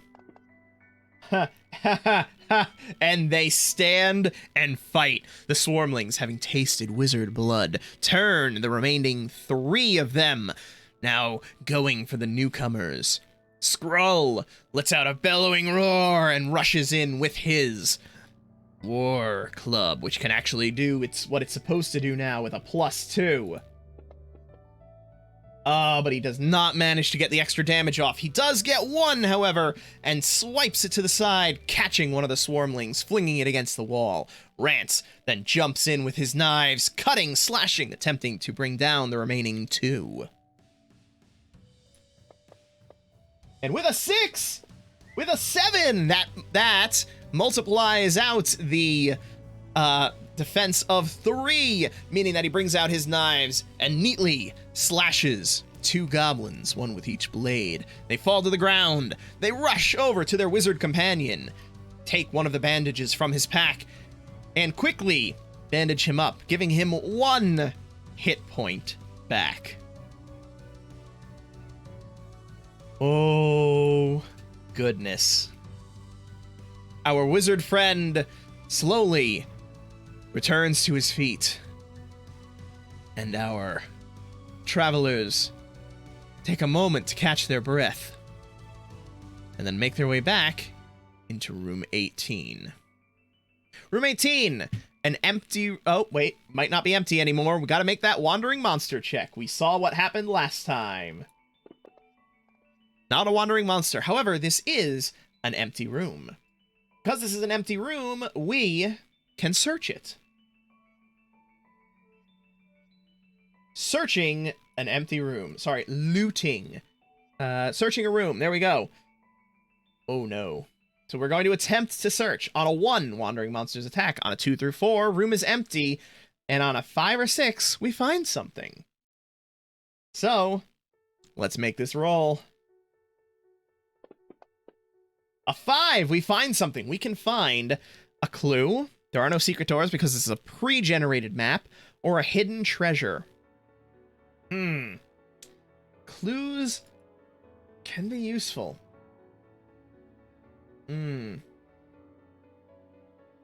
Alright.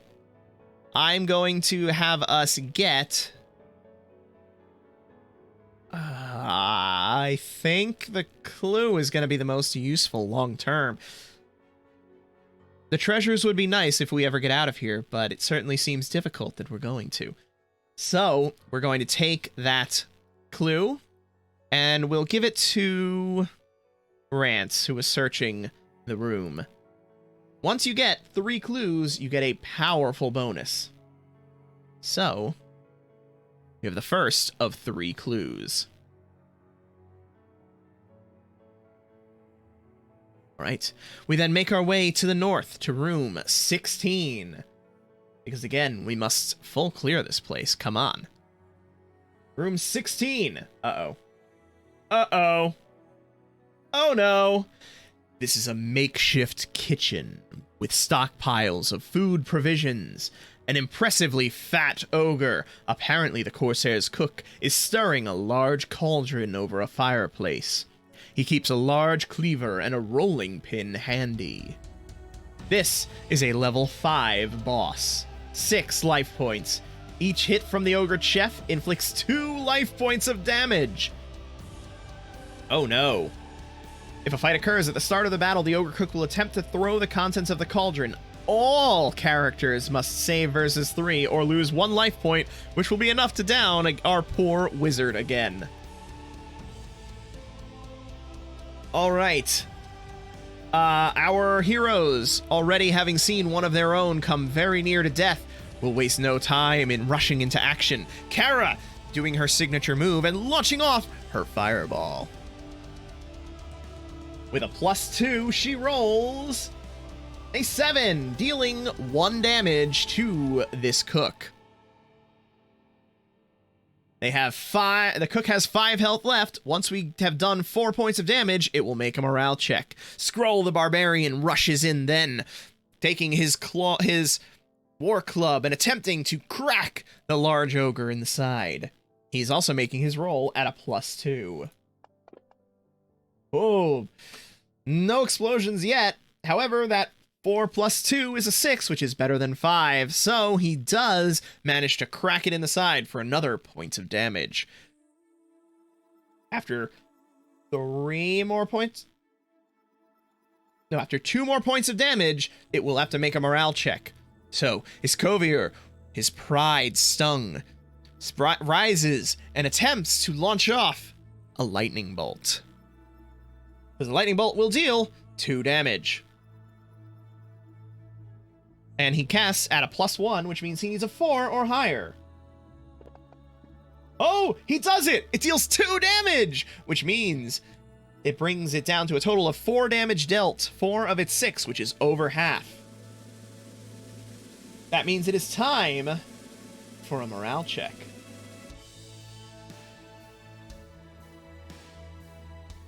Morale, morale, morale. Come on, where are you, morale? Oh, gosh. Because the odds are different with them. Okay, roll a die. If the result is 3 or less, the boss flees. If the result is 4 or better, it continues to fight to the bitter end. So let's see, does the Ogre Chef flee? He does not. He stands and prepares to fight to the bitter end. Which is not the result I wanted to see. Rance then jumps in with his -1 and attempts to deal at least 1 point of damage to this thing. It is level 5, which means he needs to deal 6 or higher. Oof. Rogues are very good against minions, and we have not had a chance for him to fight any minions yet. And he rolls a 0, missing horribly. At which point it is time for the Ogre Chef, who takes his large cauldron of soup and pours it out at the attacking horde, attempting to burn them all with the scalding supper. We'll save Iskovier for last, because that's the one that matters. Skrull, with his +1 defense, or wait, no, is this a save or a defense? Let's find out. This is a save versus level 3. Okay, so it's a save versus level 3 Scalding Soup. None of them have a bonus to saves against Scalding Soup. So they all need a 3 or higher. Oh, Barbarians save at +1. Apparently, one of them does have a bonus to saves against Scalding Soup, and that's good, because Skrull only rolled a 2. But that 2 + 1 brings him to a 3, and Skrull saves. Next up, Rance. Rance will attempt to... Oh god, Rance, you're just the worst. Why couldn't you have died instead of Iskovier? Rance attempts to get out of the way of the soup, however, realizes it actually looks pretty delicious and scoops in to try to take a taste of it. Unfortunately, managing to burn the roof of his mouth. Getting that awful pizza burn, but with soup, which is even worse. Kara the Witch, unafraid of the fiery soup, does still attempt to get out of the way. And succeeds, deftly stepping to the side as the soup sloshes past. And now, Iskovier. Iskovier, on a 3 or higher, he survives. On a 1 or a 2, he falls back down and cannot be brought back up by bandages. Oh, thank whoever is the god in this world. As they manage to survive that, and the ogre grabs his cleaver and readies for his next round of combat, which will hopefully never arrive, as Skrull launches himself up and over the action, coming down with his mighty war club in an attempt to smash this poor ogre cook. Ooh, and with a 2, he fails! He comes down! The chef brings his cleaver up, deflects the blade to the side, and the war club smashes into the ground with a heavy thud. Kara, not far behind, rushes forward with her saber and slashes across the chest of the ogre. With a +2, she rolls a 5, proving that once again she is the mistress of death, dealing another damage to this fiend. It has 1 health left. Rance attempts to redeem himself. Another diving thrust with his blades and rolls a 6, rolls an 11, and once again kill steals the boss by dealing the final single point of damage to it. Wait, he's done that for every single fight, hasn't he? He finished off the slime, he got the last hit on the swarmlings, and he got the last hit here. He is just a kill stealer. Wow, Rance, you're just the worst. As Rance dives in and plunges his daggers into the chest of the ogre chef, ripping them back out as the chef falls to the ground with a heavy thud. Oh boy. We get 3d6 gold pieces, and a potion of healing, and 1 person. Oh, Kara got extra health. We'll do that in a moment. And 1 person gets to make an XP roll. Kara has already leveled up, so we'll give the roll to... Oh, I'm tempted to give it to Escovier just that he cannot be at 1 hit point. Yeah, we're going to give it to Escovier. He needs a 2 or higher. If he gets a 2 or higher, he levels up. He levels up, which means he gains 1 hit point, as did Kara. So both he and Kara have gained 1 hit point. Escovier also now has a +1 to his spells, which will be extremely useful. Alright, current HP is now 2, not 3. And his max HP is now 4. Meanwhile, Kara, who has been untouched for this entire time, has 6. Has 6 max health and 6 current health. We also find an extra healing pot, which Skrull scoops up because he has the most room in his inventory. Ooh, wait, no he does not, because he will not use magic items.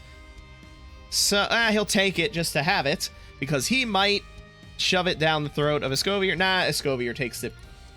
Escovier is the collector of magical trinkets. Alright, healing pot times 2. Woo, boy! And now, they make their way out of the kitchen and back down to room 18. Which means it is time for a wandering monster roll. It is not a 1, so we are fine. Our party is then faced with choices. There are 3 doors on the far side of the room. They will take the middle door, leading to room 6, which is probably another boss fight. Oh no! This is going to be bad. Oh gosh. Okay. They make their way through the door into room 6. This is the home of the Corsair's Sea Witch. The Sea Witch is a level 4 boss with 4 life. 2 attacks per round. All characters at the beginning of the battle must save versus a level 4 hex spell or be cursed. When they are cursed, they get -2 to their attack and defense rolls. Uh-oh. That's gonna be bad.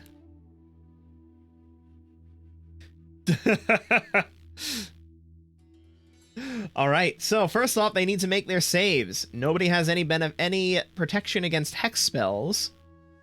So they're all just at a straight 50-50 shot of making the save. Skrull, with his aversion to magic, does not, so he is at a -2 to his attack and defense rolls for this combat.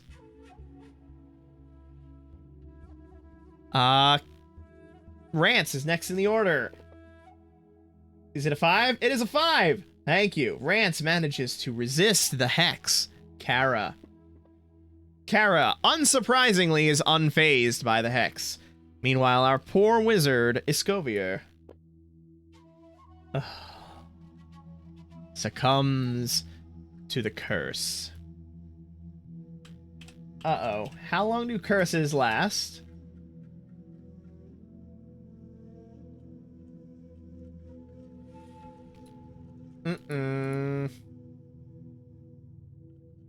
Yep, I think curses actually last until they're removed with a blessing spell. Uh-oh. Yeah, so that's really bad. However, Kara was unaffected. So Kara bursts in with her fire eyes. She is still at a +2 because she was unaffected. And she rolls, oh, just barely hitting, because it's a target of 4 +2, 6, dealing 1 damage to this fiend. It only has 4 life, however, so that's really pretty good. Skrull, irritated at the fact that this magical person just managed to make him weaker for the rest of this adventure, rushes in and attempts to bash it with the huge war club. Oh, goodness. Oh, well, I think it's dead.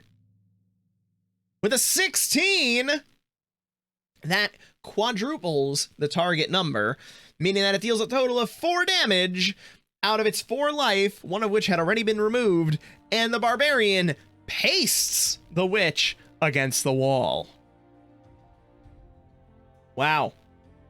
We get a potion of healing. Number 3.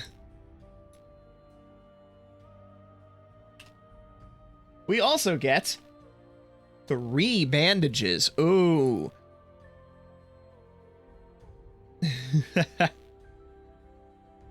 3 bandages. So, Skrull will scoop up the bandages because they are not magical.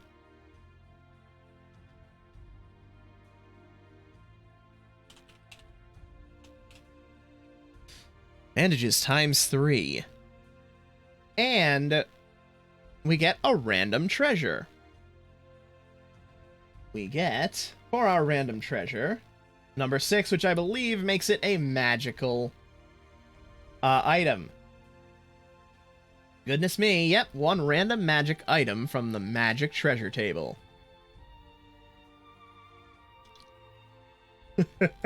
Yeah. Okay, we get number 5. We get, for our random magical item, a potion of healing. We now have 4 potions of healing. At which point, the wizard gets tired of carrying around so many healing potions and just downs one to get himself back up to full. Because at this point, it's redundant.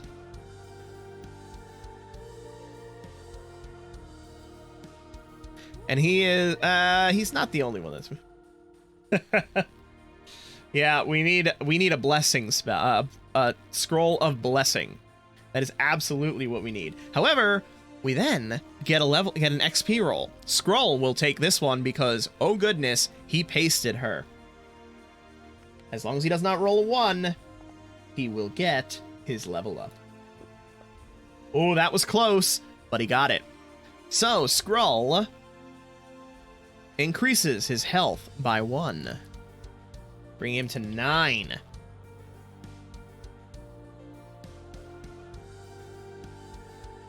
He also increases his attacks. +2. And +3 he gets now with his two-handed weapon. All right. Big moves for him. Except now it's, well, that means he actually gets a positive modifier back. So that's good. Okay. What did they get? Attack roll. Yeah, may not use potions, so he cannot do that. He can't use the potions. Excellent. All right. So, they make their way back into room 18. They check for wandering monsters. There is no wandering monster. So they make their way. 17 or 3. 17 or 3. Or it's not 19 or 3. 19 or 3. Let's go to 19. Oh, goodness. 19. As the party steps into the room, a trap is triggered. Whirling blades strike out from the walls only a couple feet from the ground. All characters must make a defense roll. Must make a defense roll versus a level 4 trap or lose 1 life. Rogues add their level to the roll. Halflings add +1. Oh no. If a character rolls a natural 1, they lose 1 life and their leg at the knee. All right. Let's start at the beginning, shall we? Scroll. Oh, no. Oh, no. He's at a -1. He's at a -1 because of the curse. So bad, indeed. -1 because of the curse?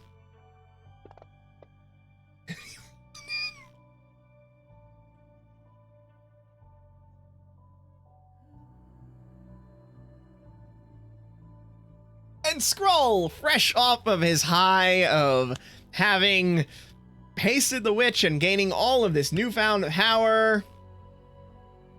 Oh no. The blades slice out and chop off his leg at the knee. He falls to the ground with a thud as he takes 1 damage. Oh no, that's awful. That is horrible. He is able to regain his footing by grabbing a nearby piece of driftwood and using it as a crutch. However, that means he may not use the hand on the side of the body where the leg was lost, and his weapon is a two-handed weapon. So he currently has no weapon. Oh goodness. Oh my. Moving on, we have Rance. Let's see how many other people will lose their leg. Rance.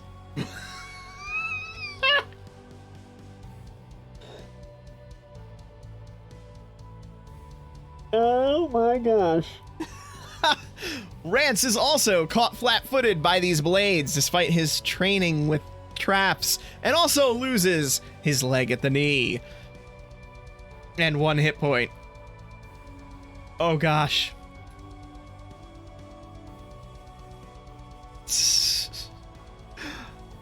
I don't even know what to say here. Awful. Loses a hit point and his leg at the knee. Next up is Kara. Let's see if Kara also loses her leg at the knee. Nope, Kara is fine. And then we have the Wizard, who is rolling this at a -2. Thankfully, he only loses his leg at a natural 1. But he's at -2, and this is a difficulty 4, which means he needs to roll a 6 to succeed and not take damage. And he did not roll a 6, but he also didn't roll a 1, so he takes 1 damage.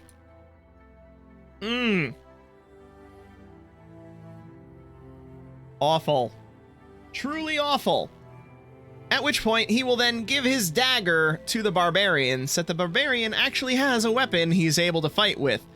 Because he, you know, can't fight with this two-handed weapon anymore until he gets a peg leg. Oh, whoever wrote that is an awful, awful person. Alright, so the dagger goes to the barbarian, which is not nearly as effective as the weapon that he had been using. But it's better than nothing. And who knows, maybe we'll find a weapon at some point that our barbarian can use better.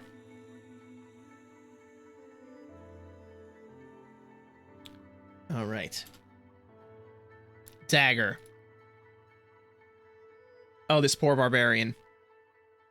Alright, then they then make their way over to room 11. Room 11. There's a dark pool of salt water in this room. You may decide to ignore the pool, or decide which and how many of your characters investigate it, rolling on the dark pool table. Decide before looking at the table. Skrull has decided that he no longer cares about life as he has lost one of his legs and the pleasure of crushing things with massive two-handed weapons, so he leaps into the pool to investigate it. Nobody else is so foolish.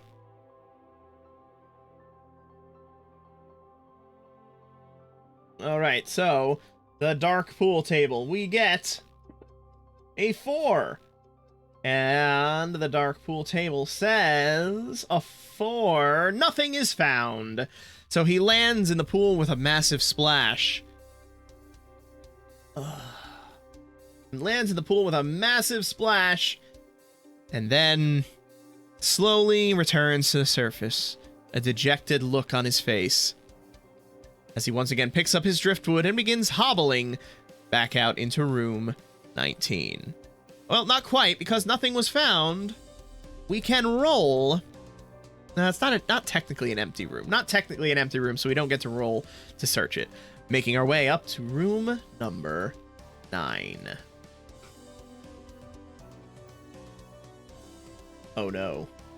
The Corsair captain is standing at the edge of a dark lake. He has just handed the gold idol of the shark god to a green-skinned deep demon, who then dives beneath the subterranean pool. A rogue is leading the party. He is at number 2. So we catch the Corsair captain unawares while he is dealing with the deep demon, giving us a +2 attack bonus on our first turn. The deep demon still flees. Corsair captain is a level 5 boss. 4 life points, 2 attacks. On his first turn, he will attempt to summon aid, so we need to kill him before that happens. As our party of maimed adventurers dives into combat, the traditional fireball launching from the eyes of Kara the Witch. Alright, Kara. Let's see if you can one-shot him. Oh no, she has a +2, so she's fine. So, shockingly, she barely hits the person. Oh, she has a +3, actually. She just slightly over barely hits the captain for 1 point of damage as he grunts after his dealing as a wave of fire rushes over him. Skrull then makes as if he's going to leap forward with his massive weapon before realizing he cannot do that, and hobbles forward and pokes at him with the dagger. Pokey, pokey. Since he's a barbarian, it still hurts. He is at -2 because... Oh my gosh. Okay, so he gets +2 for any melee attack because of his level. He's at -2 because of the curse, and at -1 because of using a light weapon. So he rolls at a -1, which means he needs a 6 to hit. Oh wait, but they have the +1 because of the bonus, which means it's a net 0, so he needs to roll a 5. It was not a 5, as Skrull, disheartened, attempts to stab, but just can't really get his heart into the motions of it. Ugh. Rance the Rogue then attempts to leap in and show him how you use knives. Come on, Rance the Rogue. Ugh. And fails to do so, unsurprisingly to everybody.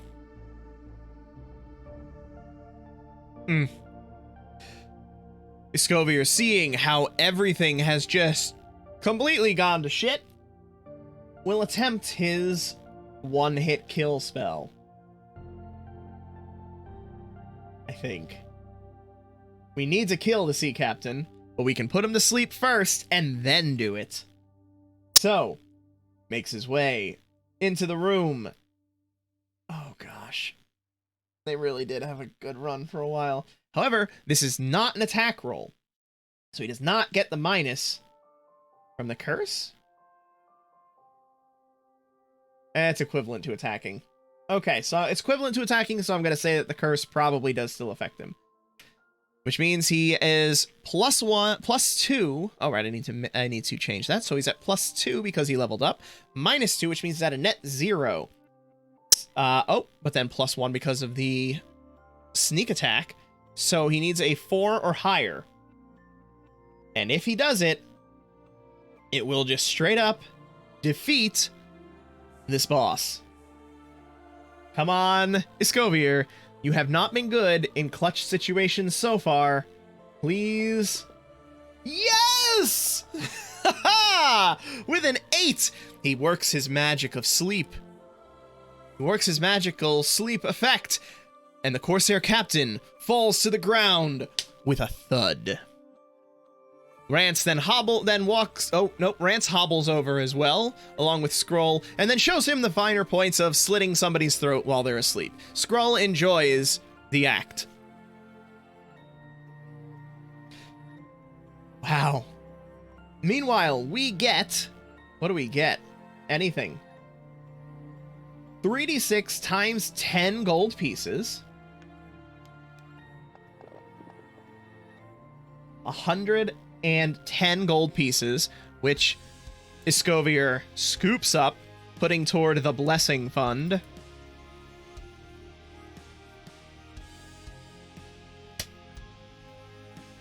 $110, which puts us to 125 gold pieces, which Kara is... Kara is selfish and will not be able to give up that gold necklace to help them pay for their blessings. Oh, Kara. We also get one random magic item. And a clue. The clue goes to Rance, because Rance already has one clue.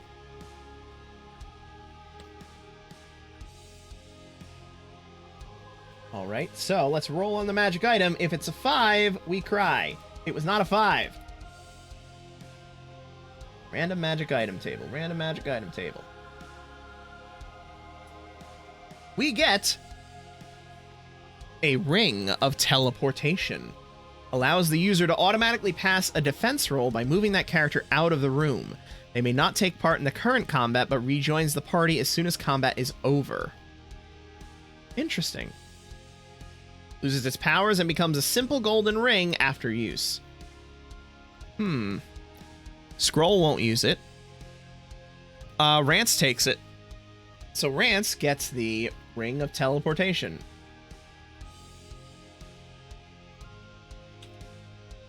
And they will probably just straight up sell that. Unless they end up using it. Ring of Tea. And we get a level up roll.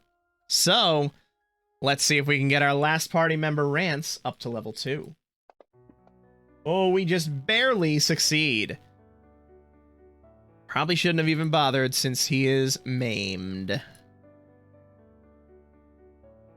He is level 2. He gains 1 hit point.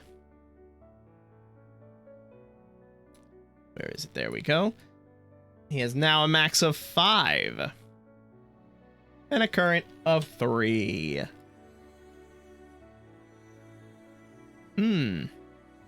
Wonderful.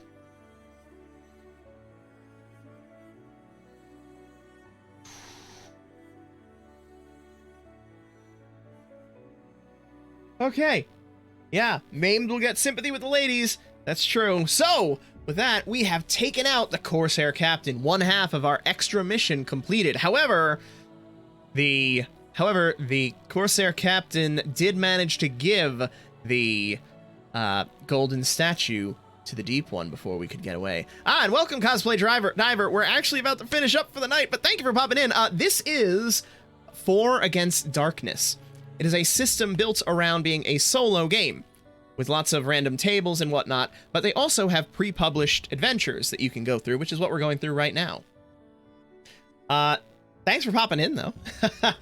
But thank you guys for coming and hanging out. This was a lot of fun. This was a lot more fun than I thought it was going to be, actually. I had no idea what this was going to be like, but we had some crazy moments. We witnessed the birth of Kara the Fire Witch, who is just a complete powerhouse. You got any refs? Refs. What do you mean? Refs. Sorry.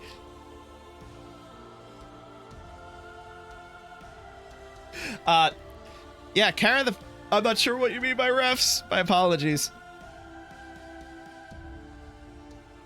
But yeah, this was a lot of fun, and I'm glad you had a good time. Reference document, link to the rules. This is actually available on DriveThruRPG. It's a published thing. Let me just go ahead and I'll throw a link in the chat to there. Cool. Yeah. And actually, if you decide to pick it up, you'll see that there's an affiliate link in our little thing there. So if you decide to pick it up and use that link in our extensions, we can get a little bit of a bonus from there. So that's nice too. But thanks for popping in, Cosplay Diver. Nice to meet you. And thank you for the follow. We'll return to this, I think, next week, because I want to see what these crazy people who have now been, well, half of them have lost a leg, but they're all level 2 at least. We're going to see what's happening. We've completed half of the adventure, kind of, and we will be continuing this next week. Thanks for coming out, folks. I hope you enjoyed yourselves, and we'll see you again very soon. Have a great night, everybody.